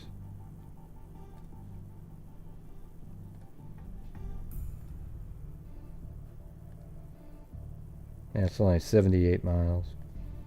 Maybe 100 driving. Alright, so his mother picked him up, and we're talking now about Donald Marker. Marker moved the trailer to Smelser's barn and lived in it until the weather turned cold, and Smelser let him sleep in the cabin. Still, he went into Eaton every day for breakfast in his mother's kitchen. He often had lunch there, too. He got a job at a poultry processing plant, but worked only a few weeks. Mrs. Marker described her son as friendly and peaceable, but with one weakness, alcohol. Donnie would never have hurt anybody, she said. He only hurt himself with his drinking. She recalled her own moment of triumph last year when she received her hard-won high school equivalency certificate. Donnie had broken the solemn silence by yelling out loud, "Way to go, Mom!" It had touched her. She said he always wore sunglasses, so she wouldn't know from his bloodshot eyes that he had been... No wonder that person got confused, though. I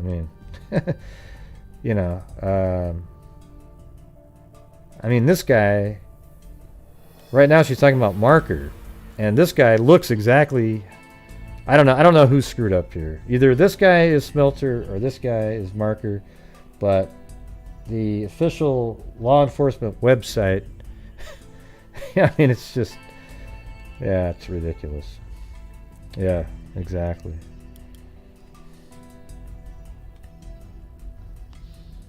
By yelling out loud, "Way to go, Mom." She said he always wore sunglasses, so she wouldn't know from his bloodshot eyes that he had been smoking marijuana. He knew it would hurt her. His wife said he had been into heavier drugs in Colorado, she said. The night he died, Marker had been drinking at the stable at Eaton watering hole. Okay, so it's called the stable. Let's see if it's still there.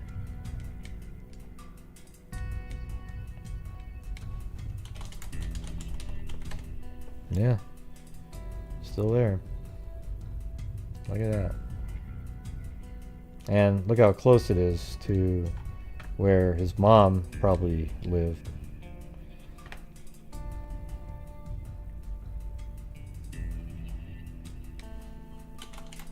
The stable. So that makes sense. I'm sure it'll say next, only a block away from the...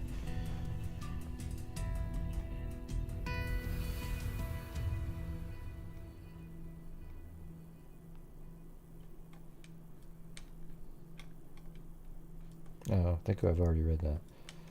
Alright. The night he died, Marker had been drinking at the stable and Eaton watering hole. He didn't have a car, so probably that's why it was close.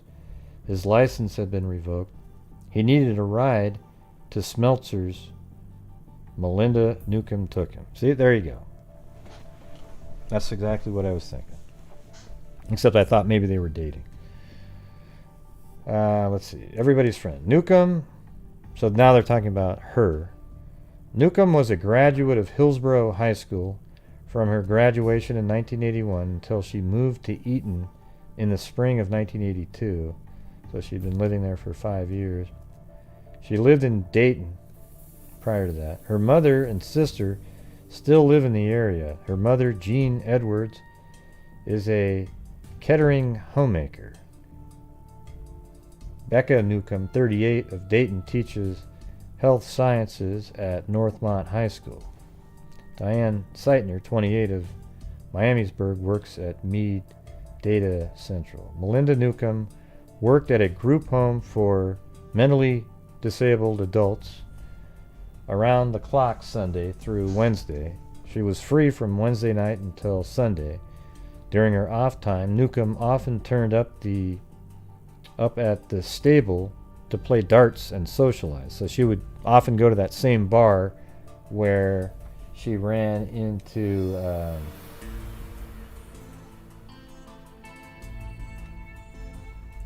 to Marker. So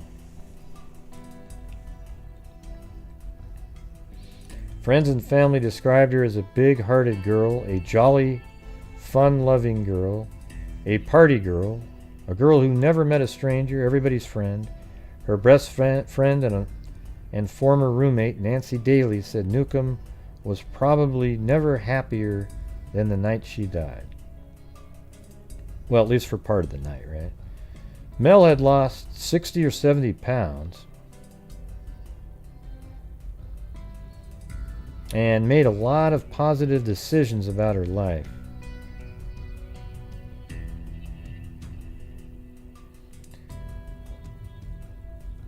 Yeah. She was moving in the right direction, talking about going back to school. There was never anybody I could talk to and be with as easy as Mel. She could pull me out of the lousiest moods.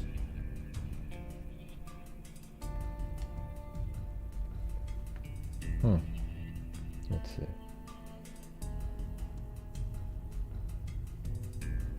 Mel is gone, but that is not all. A whole big part of me is gone too.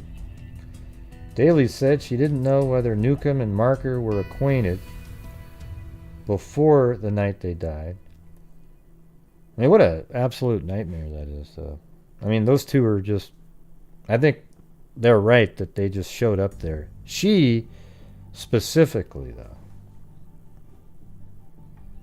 I figured she was just giving him a ride somewhere. She was like that. Doug Crowell knew Newcomb because she rented an apartment from the Crowells. Oh, really? Doug Crowell knew Newcomb because she rented an apartment. Well, that's kind of weird. So Crowell is the person who went to the house and found the body, all the bodies, and yet Newcomb, the girl, she was renting from him. He had tried to reach her all weekend because she was behind on her rent, he said. But he was most concerned about his friend Smelser. who had agreed to meet him at 7:30 a.m. Sunday to pull stumps. See, there you go. They had it wrong in the other article. It was Smelser that didn't show up for work. Crowell owned the equipment Smelser operated, and operated it and performed the maintenance. They split the profit. When he didn't show up Saturday, I figured something had come up. I figured he had a good reason, Crowell said. But when he didn't show up for work Monday, I knew something was wrong. After work, I drove out there. So they had it wrong in that article. Crazy, right? As the first person on the scene, Crowell bore much of the emotional trauma. He identified all 3 bodies and still breaks down when he talks about it. I miss Dave a lot, and it's still hard for me to accept, Crowell said, wiping his eyes and blowing his nose in a red bandana. The big question is why, and I think I'd almost rather know why than the who. Investigator Miller said last week there may not be a why. I'm not sure there was a motive for Smelser's murder. Well, there's always, some sort of a motive, right? I mean, I guess like a serial killer has a motive also. I mean, I guess there's some crazy people that they just pull out a gun and start firing. But obviously, this person was at the house, and then he ended up killing the 2 that showed up later. I think it will be solved, Miller said, but having a solution and being able to prove it are 2 entirely different things. Well, it says right here, these people don't think like you and I. We know right from wrong. We respect human life. These people aren't like that. Smelser's shooting might have just happened, he said. I don't know. Usually some sort of a motive, even if it doesn't make sense to us.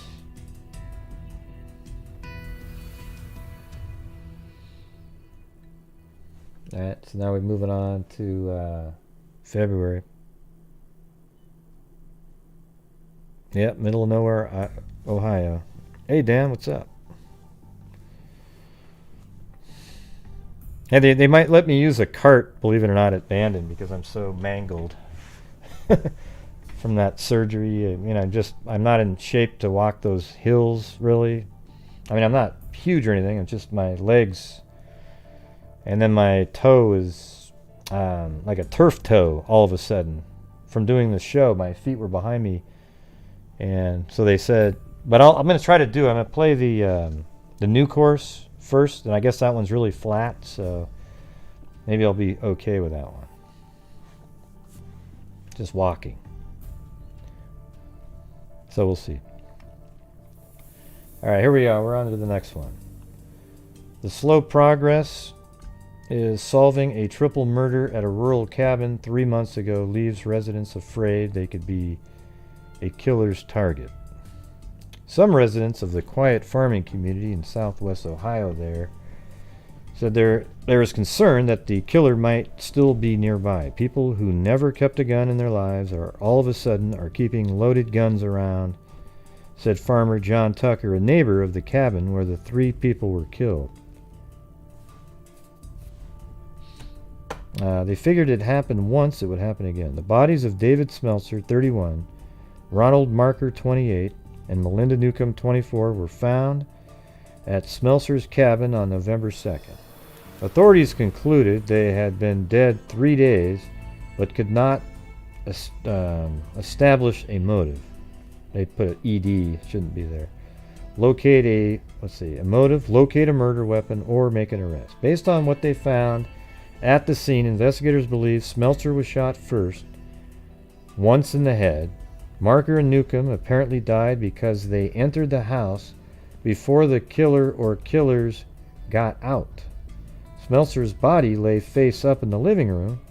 Marker and Newcomb were sprawled in the kitchen a few feet inside the door. Preble County coroner investigator. I wonder if he just said, like the person inside said, yeah, come on in. And then sort of hid around the side, and when they came in, shoots both of them. Because it's strange that you'd have one come in, then they get shot, the other one would bolt outside quickly.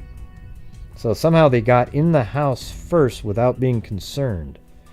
Right? You get what I'm saying?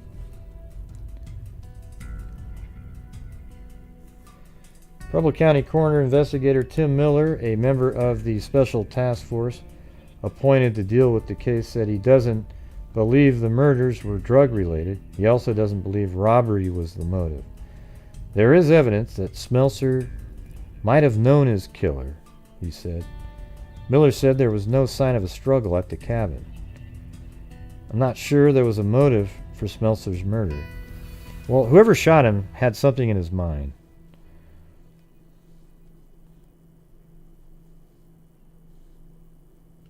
Now, they don't know who shot Pryor.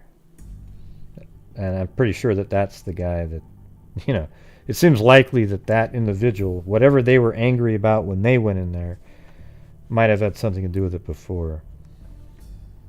Who knows? All right, then 4 years later, this is in the newspaper, 1992. Almost 5 years, actually, after the murders, but 4 years after that last article. 5 years without an answer. The families of 3 young people slain in 1987 in rural Preble County, angry that no one has been charged, have hired somebody to track down the killer. For me, closure is not about punishing. Well, there is no such thing as closure. It's not about punishing somebody, said Becca Newcomb of Dayton, a sister of one of the victims. It's about knowing the whys and hows, and answers would allow the question to rest in a quieter place.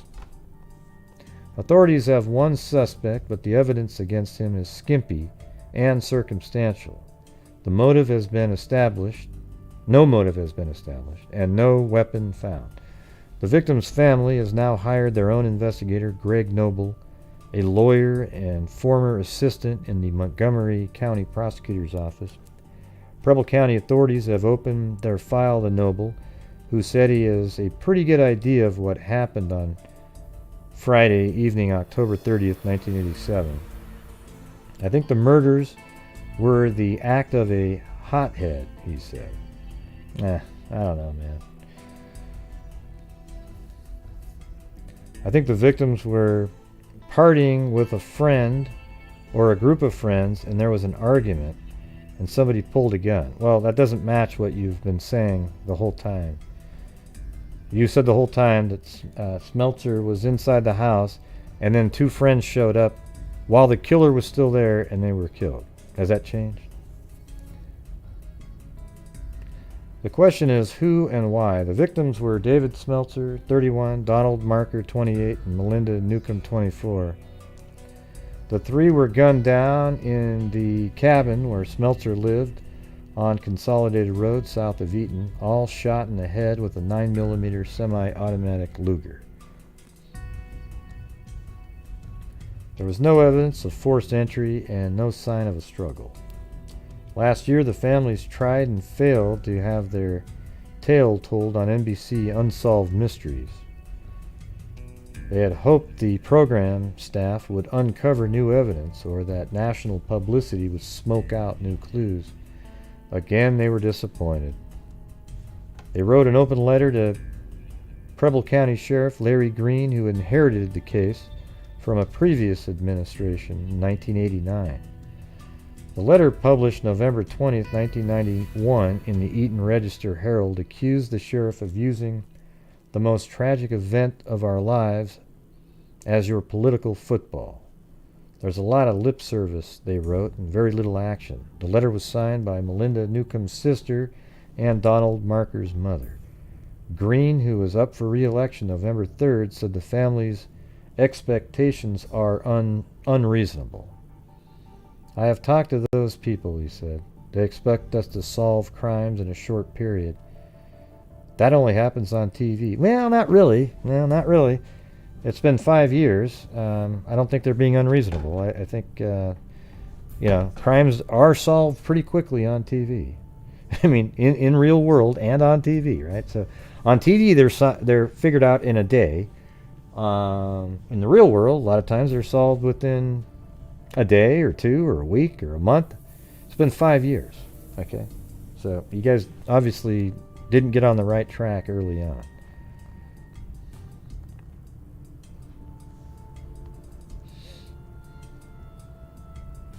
The killer's trail, ice cold now. Well, the thing is, the town's really small, so everybody knows everybody in the town. So obviously, you know, if you kill somebody, you have to kill everybody else, right? Because everybody knows everybody.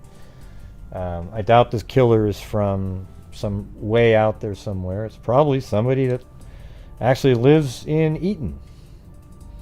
You know, and it's somebody, I mean, hell, who knows? Maybe this Smelser guy, you know, they don't really talk about his love life, but maybe he met somebody, and that person, there was a guy that also was with that woman at some point. Maybe there was some anger about that, and then he goes over to the house, goes inside, you know, but Smelser's just kind of a casual dude, you know, lets him in, and then boom, you know, he shoots him. And then randomly at that very moment, the other two show up to the house, and then he has to kill those two as well because everybody knows each other. The town is really small. I mean, look at this little thing. This is now too. I mean, what do you think it looked like? I mean, it's probably similar, but you know, this is 1992 here. It's just not a lot of people there, and probably people in the similar age ranges all know everybody, right? And it's also far away from any other main city, right? So if you look around here, I mean, there isn't really anything anywhere near here, right? Like this is just Eaton, and then way over here, you know, 30, 40 miles away, there's another city.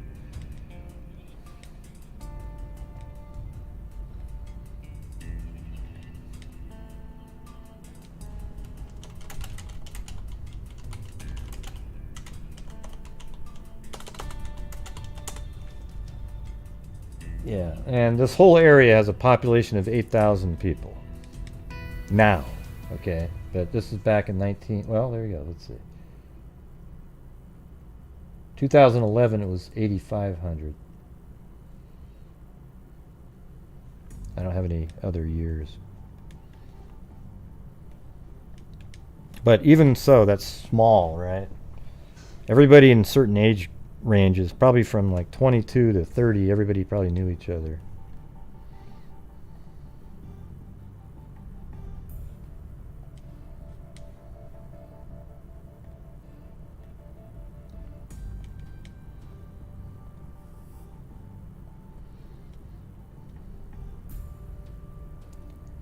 They wrote an open letter to, let's see, I think I was over here.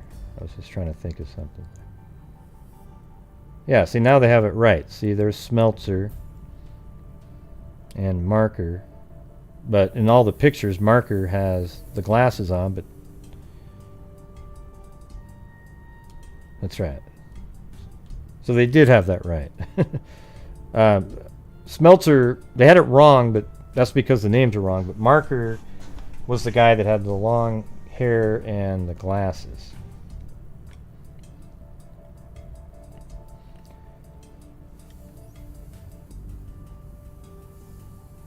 Let's see, the killer's trail, ice cold now, had cooled by the time the bodies were found 3 days after the shooting. Noble conceded that was a tough break, but mistakes were made too. Because the crime scene was not sealed until several hours after the bodies were found, critical evidence was lost. For instance, 5 rounds were fired from the Luger, but only 4 casings were recovered. Whatever physical evidence was lost is a moot point now. The cabin has been demolished. Okay, so we're not seeing it in any of those pictures. This article was from 1992 and Google Earth is 94, so we're not even able to see it on that satellite image. The best hope for a speedy solution is for these for those with vital information to come forward. I can't help but believe that either there's a witness, he said, or else someone the killer may have bragged to. Yeah, maybe. But if you're in that small little town, you might not say anything. A reward will be offered for information leading to an arrest and conviction. All right, that was 1992, that article. And let's see, 1997. Yeah, it's on 2 different pages.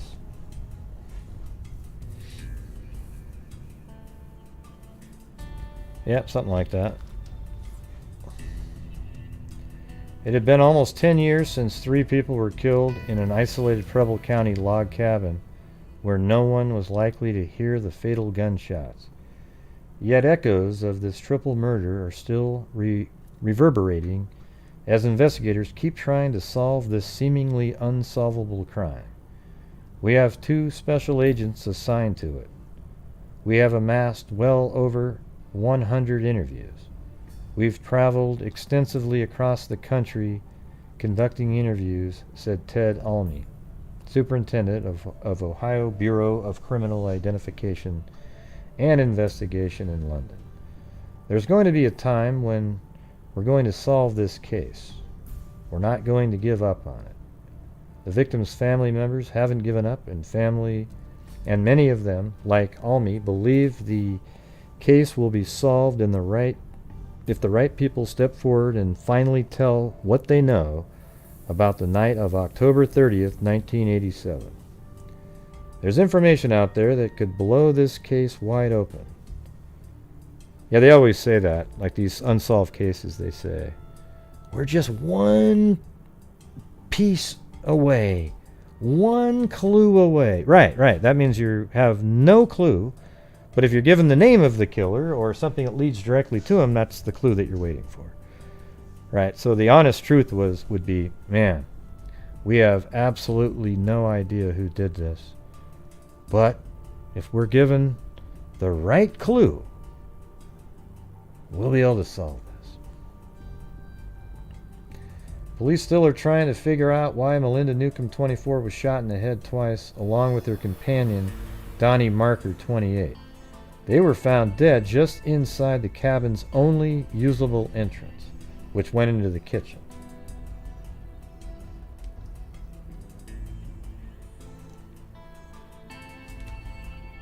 Alright, so this is kind of a long one here, but investigators have said they believe the pair walked into the rented cabin of David Smelser, 31, just after Smelser was shot once in the head. Well, they don't really know that. It could have been 20 minutes later and the guy was just perusing around the house. Then they got there, right? They don't know if it was just before. The killer may still have been there and decided to shoot Newcomb and Marker so there would be no witnesses. Sounds logical. The 3 bodies lay undiscovered for 3 days inside the locked cabin at the end of a 200-yard driveway at 2188 Consolidated Road.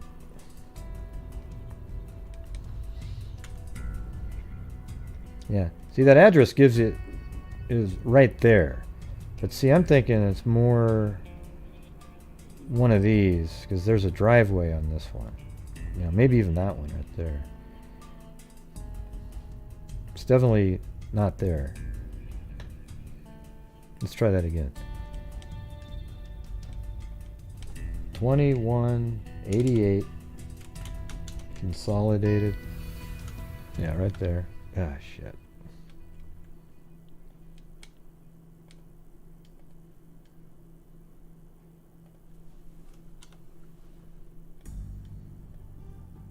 Yeah, see how they put the pin right there? There's no driveway. So, and then on that map we saw earlier, it was more over here. But as we know, the cabin's gone now. They said it was a Luger. Just south of Eaton. Marker had been staying with Smelser, but Newcomb might not have known either man let's see, the 3 bodies lay undiscovered for 3 days inside the locked cabin at the end of a 200-yard driveway. Marker had been staying with Smelser, so he was probably over at the that bar that we were talking about, and then Newcomb gave him a ride. But Newcomb might not have known either man until that night, when she gave Marker a ride back to Smelser's. But why did she go in the house then? Why wouldn't she have just... Maybe he said, hey, you want to come in and get a beer? Even though she didn't really know him. Man, I bet you there's a real tragic timing story regards to Newcomb. Like, just if she didn't do this or that, she'd be alive. Had she not given the guy a ride home from the bar? Had she not accepted an invite inside the house?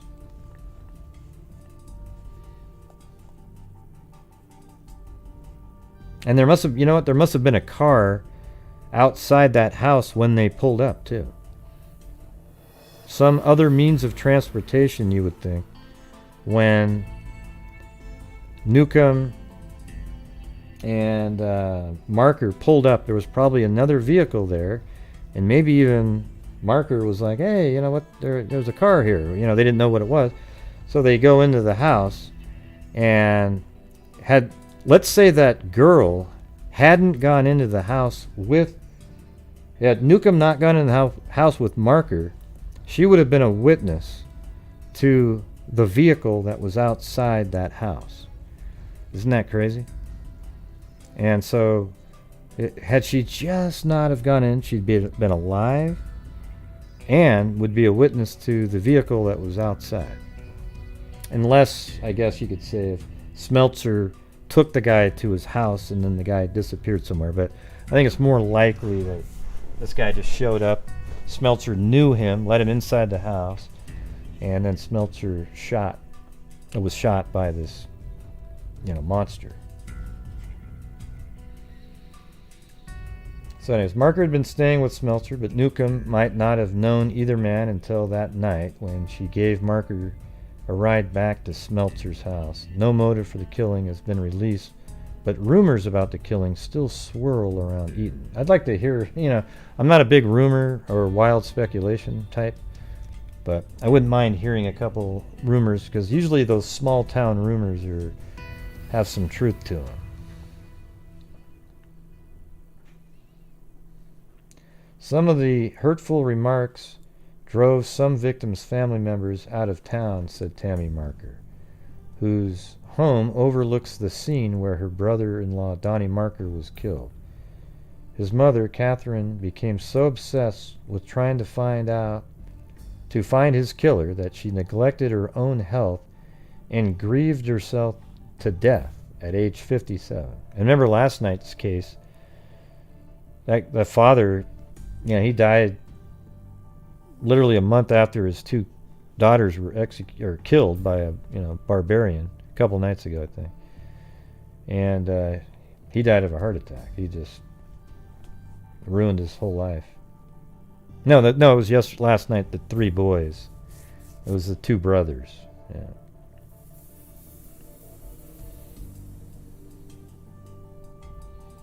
They don't know what time the shooting was. Meanwhile, in Florida, Smel's brother, Nathaniel, said 10 years later the family is still grieving tremendously. The thing is they were at a bar. Newcomb and Marker were at a bar, and usually you leave a bar at midnight or, 1, some shit like that, right? So she gave him a ride home, so this killer was probably at that house, not expecting a soul to be showing up there. And then, boom, 2 people show up late at night. And then they were killed also, both shot in the head twice, where Smelser, the homeowner, was only shot once in the head. 10 years later, the family is still grieving tremendously over the loss. Sometimes it just all comes flooding back to me, and it just literally brings me to tears. He believes a special prosecutor should be appointed to handle the case. Smelser and other family members have criticized the Preble County Sheriff's Office for its handling of the case. Major Wayne Simpson didn't want to comment because the case was turned over to Almay's office about 4 years ago. But Simpson said sheriff officials still feel bad for the families. It going on this long, for it going on this long unresolved. The family members, Becca Newcomb, Melinda's sister, has gone to the scene several times to try to make sense of what happened. Newcomb, a teacher at Northmont High School, started teaching class on death and dying in the mid-1970s, long before her sister was slain. After the killing, she found herself forced to use the coping skills that she teaches her students to use in cases of sudden or violent deaths. In order to deal with her sister's death, Becca Newcomb decided that she wanted to see her sister's body to confront her death head on, but no one would let her because the body was too decomposed. I had to see where it happened, she said. So I went there to that cabin and saw that the cigarettes and lighter were still on the floor. I thought that was so strange, and all I could do was slump down. Yeah, why the hell wouldn't they have picked that shit up? The detectives marked where it was, took photos, All I could do was slump down onto the floor and sit there holding her cigarettes and lighter. That's crazy. She goes there and the cigarette and lighter are still sitting there. So she probably had the cigarette in her hand. This is at a time where smokers smoked inside homes and all that. I mean, they still smoke in homes, but I'm just saying, it wasn't, you wouldn't think twice about it. So she probably had her cigarettes and the lighter in her hand as she went into the door and then was shot and they just landed on the ground. I think it's pretty crazy that they didn't collect those items. Known as Nuke, she was known as Nuke to her students, still teaches that class. Becca, the sister, still teaches that class and has gained respect of students for her ability to share her feelings about her personal tragedy. It is a very popular class. Kids like what it teaches them about life. Becca Newcomb has been outspoken about the case, hoping her words will encourage anyone with information to come forward. Almany agrees. I'd like to have the case files on this one. The photographs of the scene. Seems like these guys just didn't know what the hell they were looking at. I firmly believe that you have someone there in Miami Valley who knows exactly what happened that night. Yeah, well, there's at least one, right? Almay was encouraged by an anonymous phone caller 3 years ago who gave very specific, detailed information to a Dayton TV station. Interesting. The details would have been known only by someone who was there or who knew someone who was there. Almay said, "We haven't heard back from that person since, and we desperately need to." Oh, man. I want to know what they said on that call, damn it.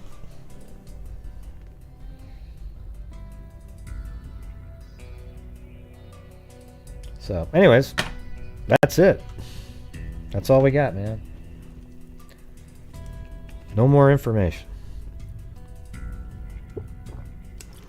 Yeah, they basically stopped covering it.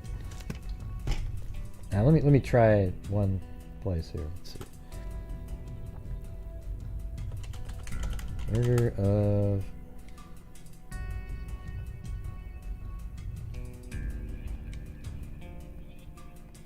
Smelser is the most uncommon of the names.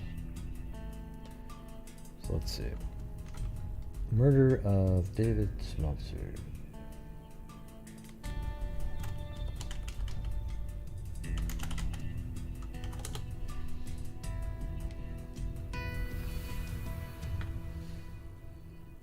Looks like they talked about it on Web Sleuth.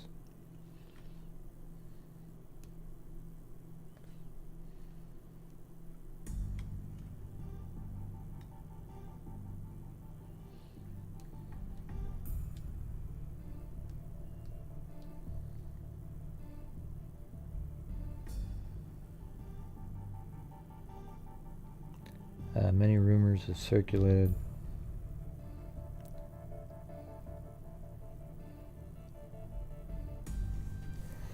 Yeah. I think they should be more specific about what that caller said.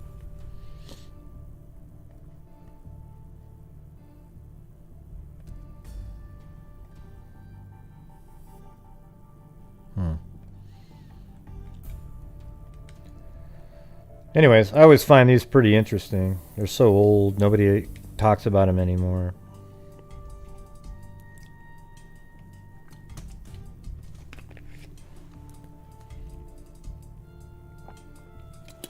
Yeah, they're always like, they end up being like this. We've only had a few that we seem like we got enough information.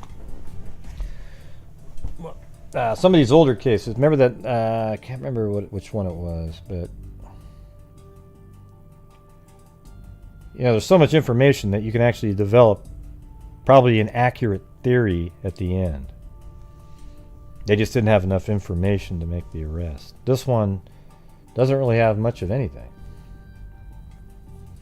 You know, you have Smelser. He was kind of a reclusive, lived off the land type of guy, lived in a log cabin, made his own furniture, could hunt, fish, do all those kinds of things. And then he was friends with Marker. And it just so happens that on that night, Marker and Newcomb, the female, were both at this bar right here, the stable. And then Newcomb gave him a ride home. It's not very far. I mean, how far would it have been to walk? Yeah, it's only been 2.5 miles to walk, but she probably said, "Oh, I'll give you a ride." Shit, you know, because that's only 5 minutes round trip, right? Drove out to the house. They get there. It's interesting how they got into that. Well, here's the thing: he had a key because he lived there, right? So Marker actually had a key to the house, and he lived there. So he was probably opened the door, let her in, and the person heard them coming in, so hid. And when they came in, he confronted them and just killed them right there. Then he took their keys as he left and then locked the door as he left, and there's probably a set of keys missing from that house.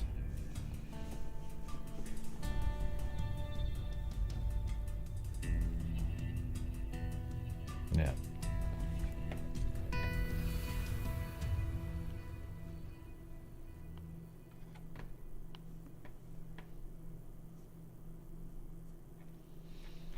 Yeah, I mean, Ohio has tons and tons of murders. I don't know. We don't do those kind of conspiracy shit like that, Dan. You know, the officers. You start going down that route, you never get anywhere. Under the doorboard. Buried under the floor. No, that's not this case, Ruth. You got the wrong case, man. Now that's not what happened in this one. Yeah. It could have been aliens too, right? I mean, this is out in the... Maybe they were putting in some crop circles, right? I mean, look at that. Maybe that was an alien spacecraft that put that in there and just beamed the killer there and then brought him back up on the spaceship. Yeah.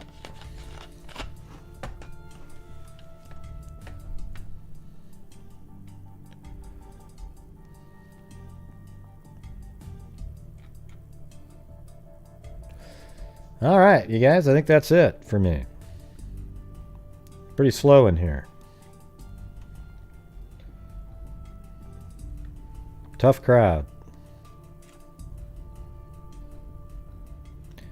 Yeah, I know what she said. I'm not interested in looking up what she's talking about. I just don't. Not interested.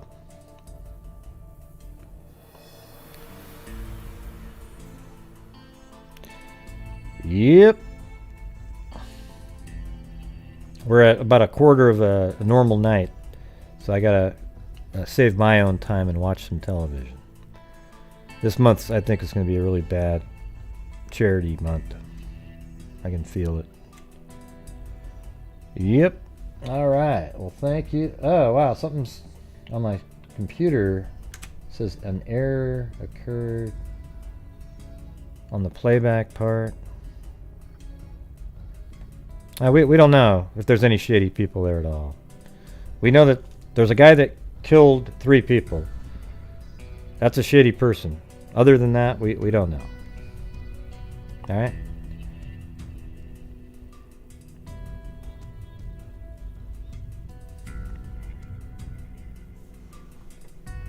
Yep, no problem.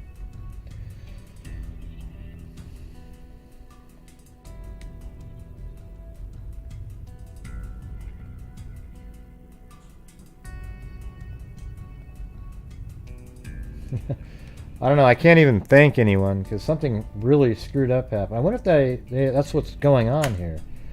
None of the super chats or anything are showing up in the section where I could normally see it. Oh, there you go. I had to reload the page. It's still got that crazy problem though, with only a quarter of the page is showing on my side.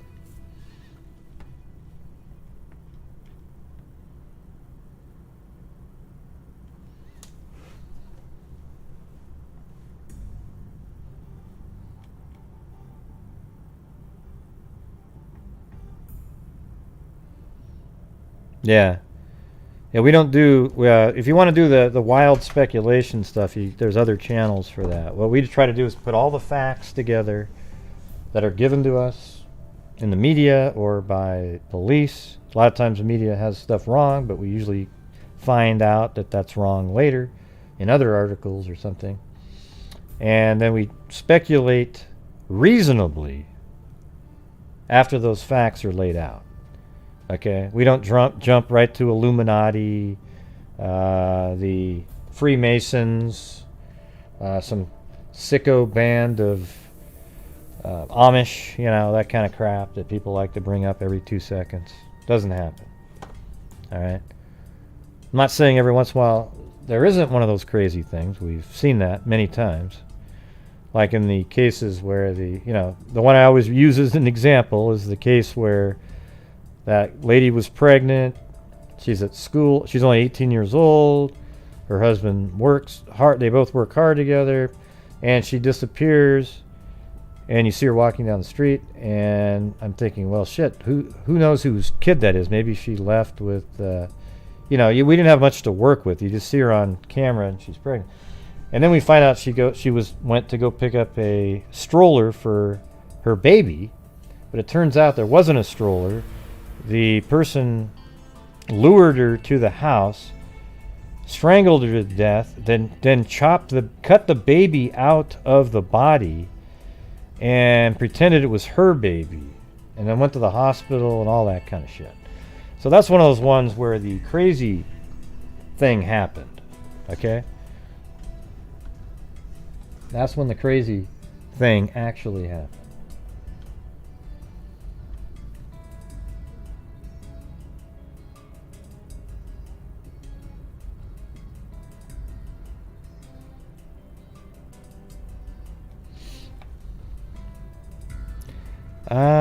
I think the baby died. I can't remember exactly. I was wondering that in my head at the same time.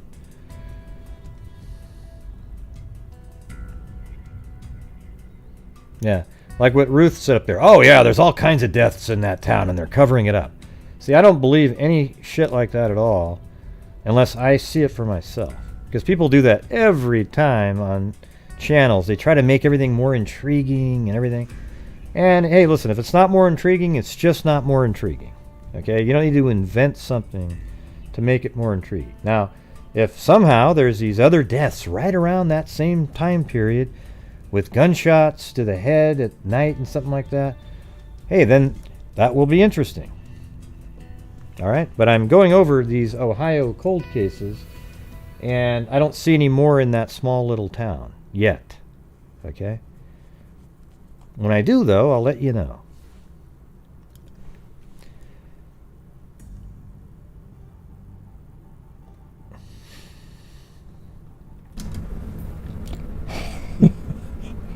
gosh, Gray, you're so mean. Yep. That's right. You guys. So I'm going to put myself in the jail, and if any of you guys want to help out this channel by getting me the hell out so I can go to sleep, let me know.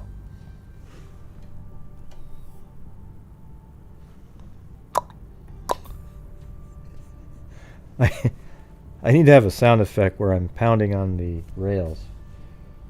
Actually, I was going to maybe talk about that other one that was sent to me. The Terry Lee Foster.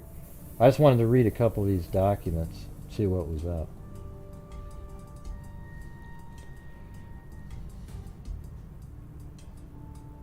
Yeah, we know that one, Gene. We talked about that 1,000 times. That's not what we were talking about, though. We were just wondering if the baby died or not. Not whether or not the DNA was matched. We all knew it was the right DNA. Well, that'll get me a piece of a cupcake, Truth Sleuth.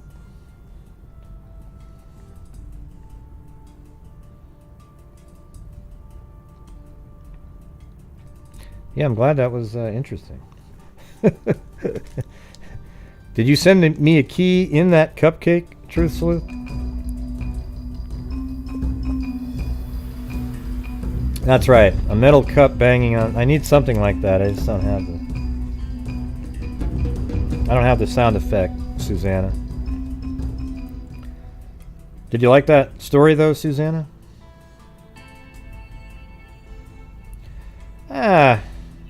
Things are going all right, Jay.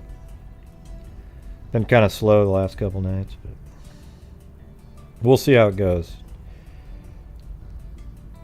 I just heard back from Colleen again, so I might have to. This case might be like something in like I don't know. I might have to add extra money to it, but I'll just add it and then I'll be taking it out of the like a following month's donation or something. I'll show you what the numbers are though.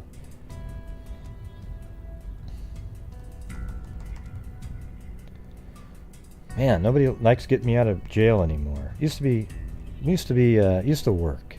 People I could help me and the channel out at the same time by people getting me out of jail. But we just don't have enough people anymore.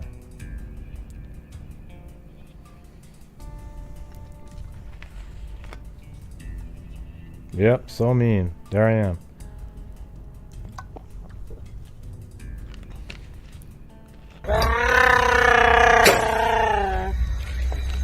Okay. Chewbacca?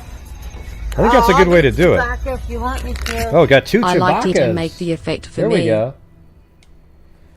I will. I'll make the sound effect, and so when I'm in there, I can just press the button, and it'll make the... Okay. I don't know. I don't have a tin cup, though. Anyways, I can get out of here now.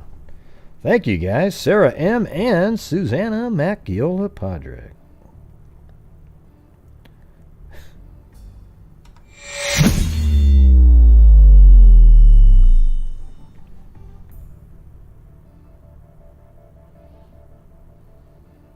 All right.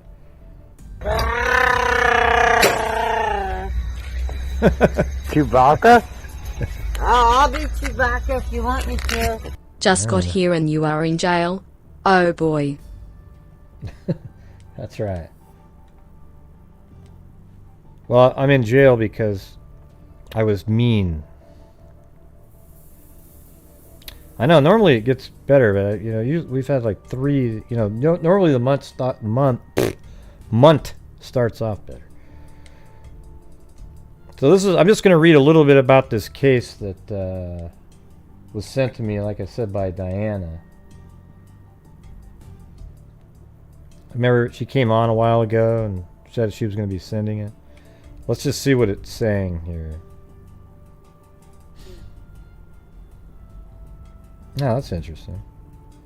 Looks like they had a DNA sample.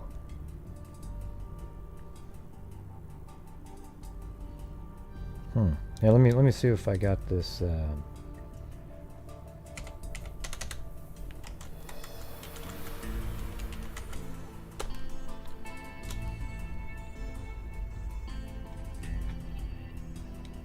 I did mention this one at the beginning. Hold on a second. Terry Foster.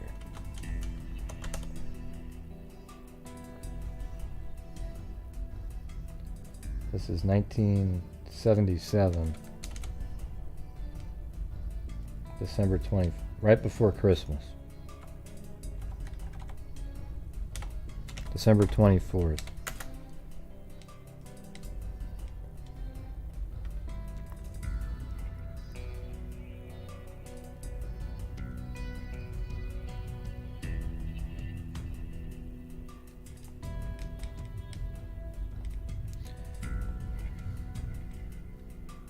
Yeah, well, something's going on, Jay, with the notifications. Like, for the first hour, there was...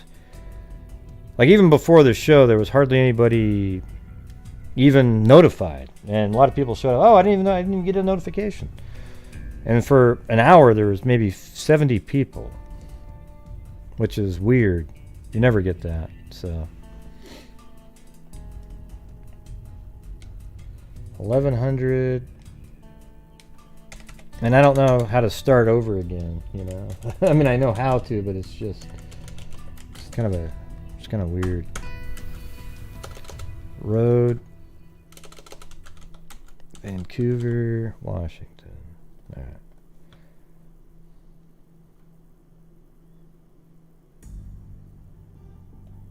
So there we go, right at this park here. This is where she was found dead.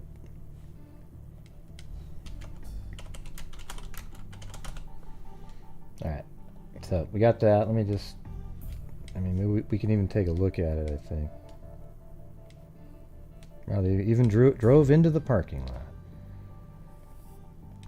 So there's the park. So I'm just starting off on this one. We'll probably go over the whole thing here in the next couple days. But on December 24th, 1977, Terry Foster was found deceased in David Douglas Park, which was under construction at the time. She was found nude below the waist. Her death was found during an autopsy by Dr. Archie Hamilton as a homicide. I reviewed this case file, learning Dennis David was a suspect in Terry's death. Dennis had failed a polygraph concerning the death of Terry Foster, and witnesses saw him with broken glasses and a scratched left side of his face the night of her homicide. On July 17th, 2008, I received a fax WSP Crime Laboratory report from James Curry with the WSP Crime Laboratory. According to James Curry's report, the extract from the vaginal swabs may be suitable for YSTR DNA typing. Oh boy. The WSP Crime Laboratory was getting YSTR analysis capabilities. In the fall of 2008, the WSP Crime Laboratory still did not have YSTR analysis. Contacting James Curry, we discussed sending the samples to a private lab, Orchid Cellmark having a contract or grant with WSP. Well, hey, maybe we can get Colleen to call over there. I received a report from Orchid Cellmark on February 7, 2009 that was dated January 20, 2009. According to the report, a YSTR profile was obtained from the non-sperm fraction DNA extract. Dennis David is excluded as a contributor of the male DNA detected from this sample. A partial YSTR profile was obtained from the sperm DNA extract and is a mixture of at least 2 males. The donor from the non-sperm fraction DNA extract cannot be excluded as a contributor to the predominant DNA profile. No determination could be made about Dennis David. Interesting. So anyways, there's actually she sent me newspaper articles as well. They don't exist in newspapers.com. So I'll just read this, and so we'll know what we're talking about the next time. Vancouver police are appealing to the public for assistance in solving the murder of a young woman found dead in David Douglas Park Saturday. Detectives requested that anyone who may have seen Terry Lee Foster, 21, early Saturday to call the police department. Police are looking for the woman's blue denim pants and ask anyone finding such an item to notify them. The woman's partially nude body was found at about noon Saturday near a baseball field being built at the southwest corner of the park.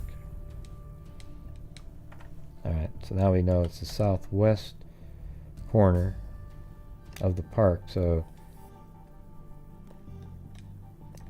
man, there's one, two, a whole bunch of them. Southwest corner. There isn't a southwest corner. Maybe this one? That's south, but this is the, maybe this one over here. I don't know, we'll just put it over there.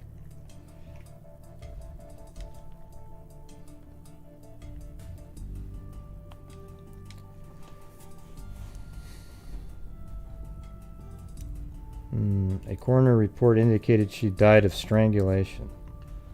When last seen alive, Miss Foster left her home at 3711 East 13th Street. Let's see where that is. 3711 East 13th Street.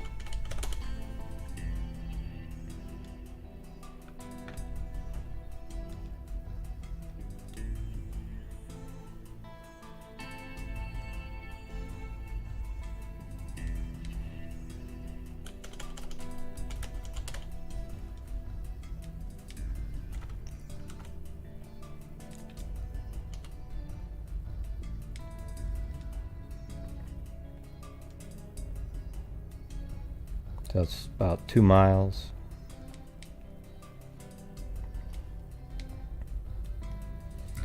When last seen alive, Miss Foster left her home at 3711 East 13th Street about 2 a.m. It's kind of late to be leaving your house.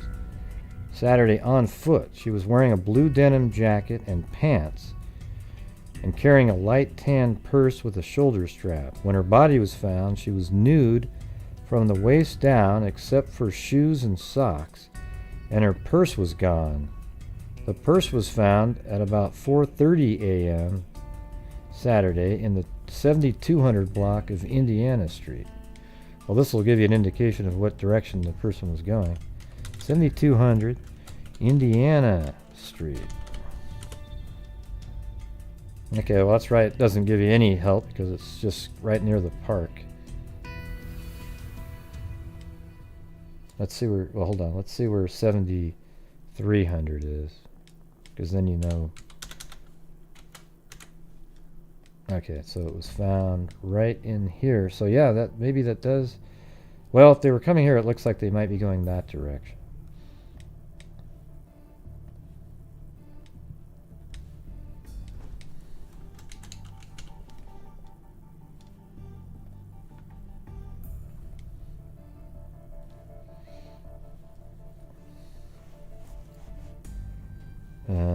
Let's see, 7200 block in Indiana Street near the park, but the wallet was missing. Detectives said it was found later Saturday at Indiana and Detroit Street.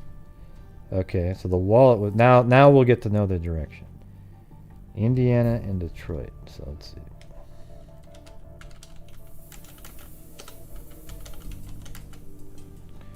There we go. Well, now, I guess if you have the purse there, it's almost like, I don't know, that's, so the wallet was found right here. That doesn't help that much. I mean, I could see them holding the purse, taking the wallet out and going, nothing in there, and tossing it. And then the purse later. I mean, if you're at this park and you're leaving, you would go like, I mean, there's almost no way that you would end up, unless you walk through the woods there. Maybe she was meeting somebody at the park, and they walked through the woods, had the purse and went this way. But it's more likely that the person went like this, right?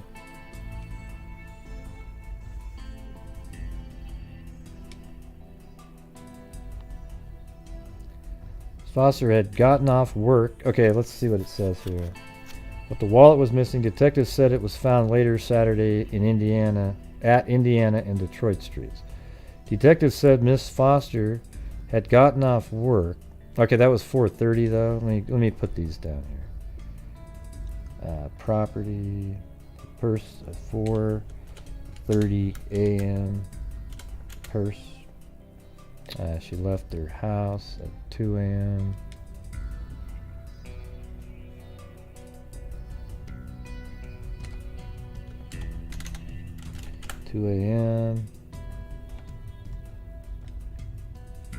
So man, there's just she's already dead in that 2.5 hour window there.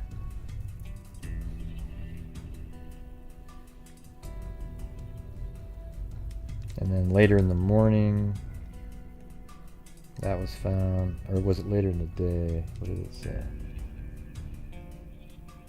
It just said later Saturday.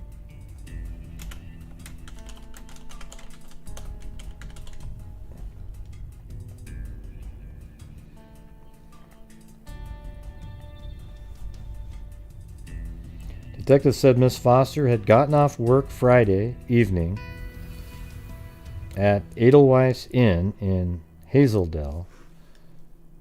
I think that might even still be there. I know where Hazeldale, I think my mom grew up there.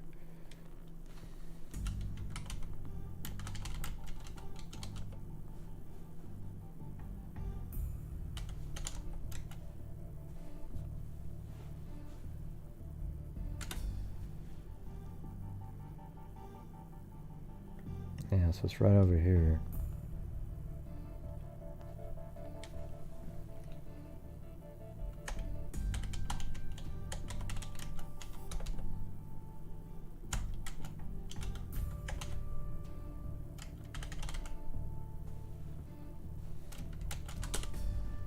Yeah, it's not there anymore.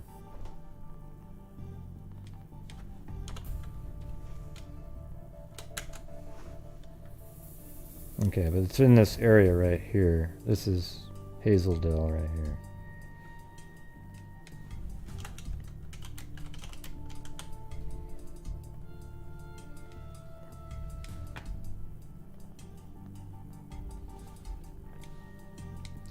Alright, so she just got off work where she works as a waitress and had visited a tavern on St. John's Boulevard. She was driven home by friends shortly before 2 a.m., but stayed home only briefly. See, it seems like at that, if you're going to do that, that means you had a guy or something you were going to meet, right? Like they called or left you a message or something and you went, oh yeah, and so you called him back and you quickly left. I don't know. But let's see what it says. Police speculate that she may have been picked up while walking or hitchhiking, possibly on East Mill Plain Boulevard.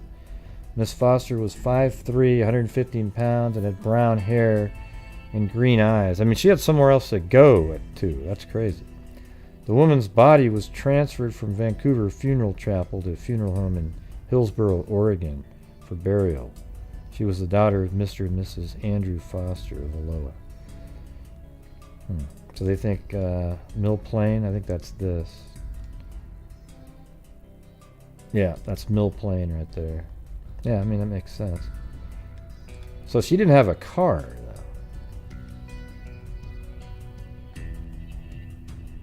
though. Weird. Crazy. Alright, so anyways, that's the one we're going to be taking a look at. You guys got the gist of it. Got some, she was able to get some of the reports, some documents, so we'll go over those.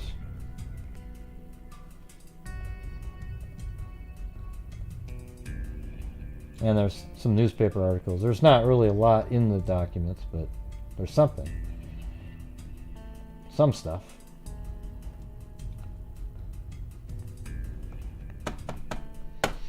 Alright, so thank you guys very much. I am going to go do something. I don't know what though.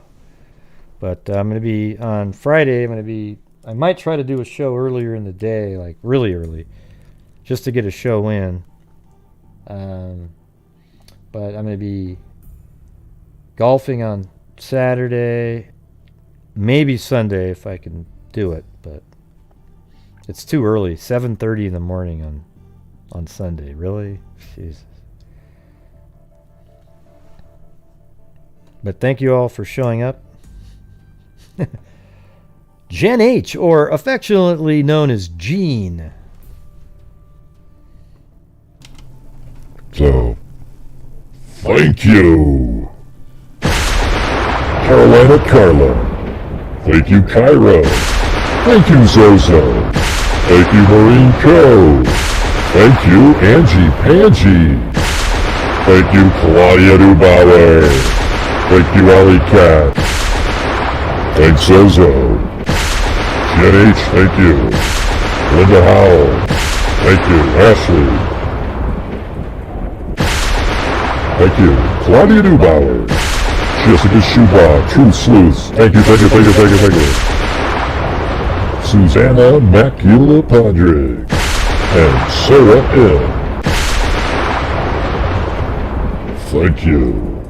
Oh, and thank you, Rebecca. And thank you, Rebecca, at the end. The other Rebecca, she was blocked somehow, but she wasn't on my list, so I don't know how she got blocked. No, those aren't Greeno editing effects. They're sound effects that come with the software program that I've got. Greeno? What the hell are you talking about? God. Jesus Christ. I've been doing this for a long time.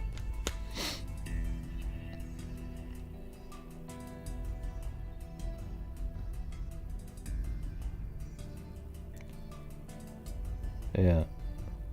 I use a thing called Stream Deck, and it goes through a thing called Voice Mod. Alright, idiot? So, yeah, who cares? I'm going to get rid of this idiot. Yeah. It was just a troll. Don't worry about who that is. He's a con artist. That's who it is. And it's never going to change until he ever admits. Yeah, who gives a shit? Alright, everybody, thank you very much. And we will see you guys tomorrow. So I appreciate it. And make sure you wash your hands. Maintain your social distancing. Wear a mask. You know, those kinds of things. Alright? So that's it, everybody. Thank you all for supporting the channel. And as I always say, everybody, until next time. Be safe out there. And a 2 and a 3. Yeah, I've been doing this true crime thing for quite a while now. And during this whole time, I have not seen one person that is a crime dissector, flag rejector. I'm a certified human lie detector. Gonna get ya on a stretcher. If you try and play me like an old projector, crime sector is my nectar. Professor Gragel's gonna give another lecture. Crime collector, freak connector. And I'm always gonna be a pup protector, fool deflector, interceptor. And I'm meaner than a spectre with a vector on his pector. With all respect, y'all, just remember I've a temper fucking check ya. I have no agenda, I'm no pretender, and I'll serve it to you straight without the blender. And in the end, I'm gonna send ya on a mission to reveal the true offender. Yeah, so I'll just get right back to work. Alright, everybody? Alright, hey, cool show, great, thanks. Great. Hello? Yeah, no, I'm here. I was just reading some chat. Oh, pay attention to us. Gee, Gray, you're so mean. Yeah, Gray, why aren't you paying attention to us? Do you really care that much, Mary Lou? Not really. Yeah, see? Shh. Bunch of tricksters there.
going on, John boy? You listen to this crap? Yep, I'm listening to it. Same song over and over. Yeah, but it's kind of a catchy tune. Yeah, it was catchy a long time ago. Long time. Cool, man. Awesome. All right, everybody. Hope you guys had a good time. See you later.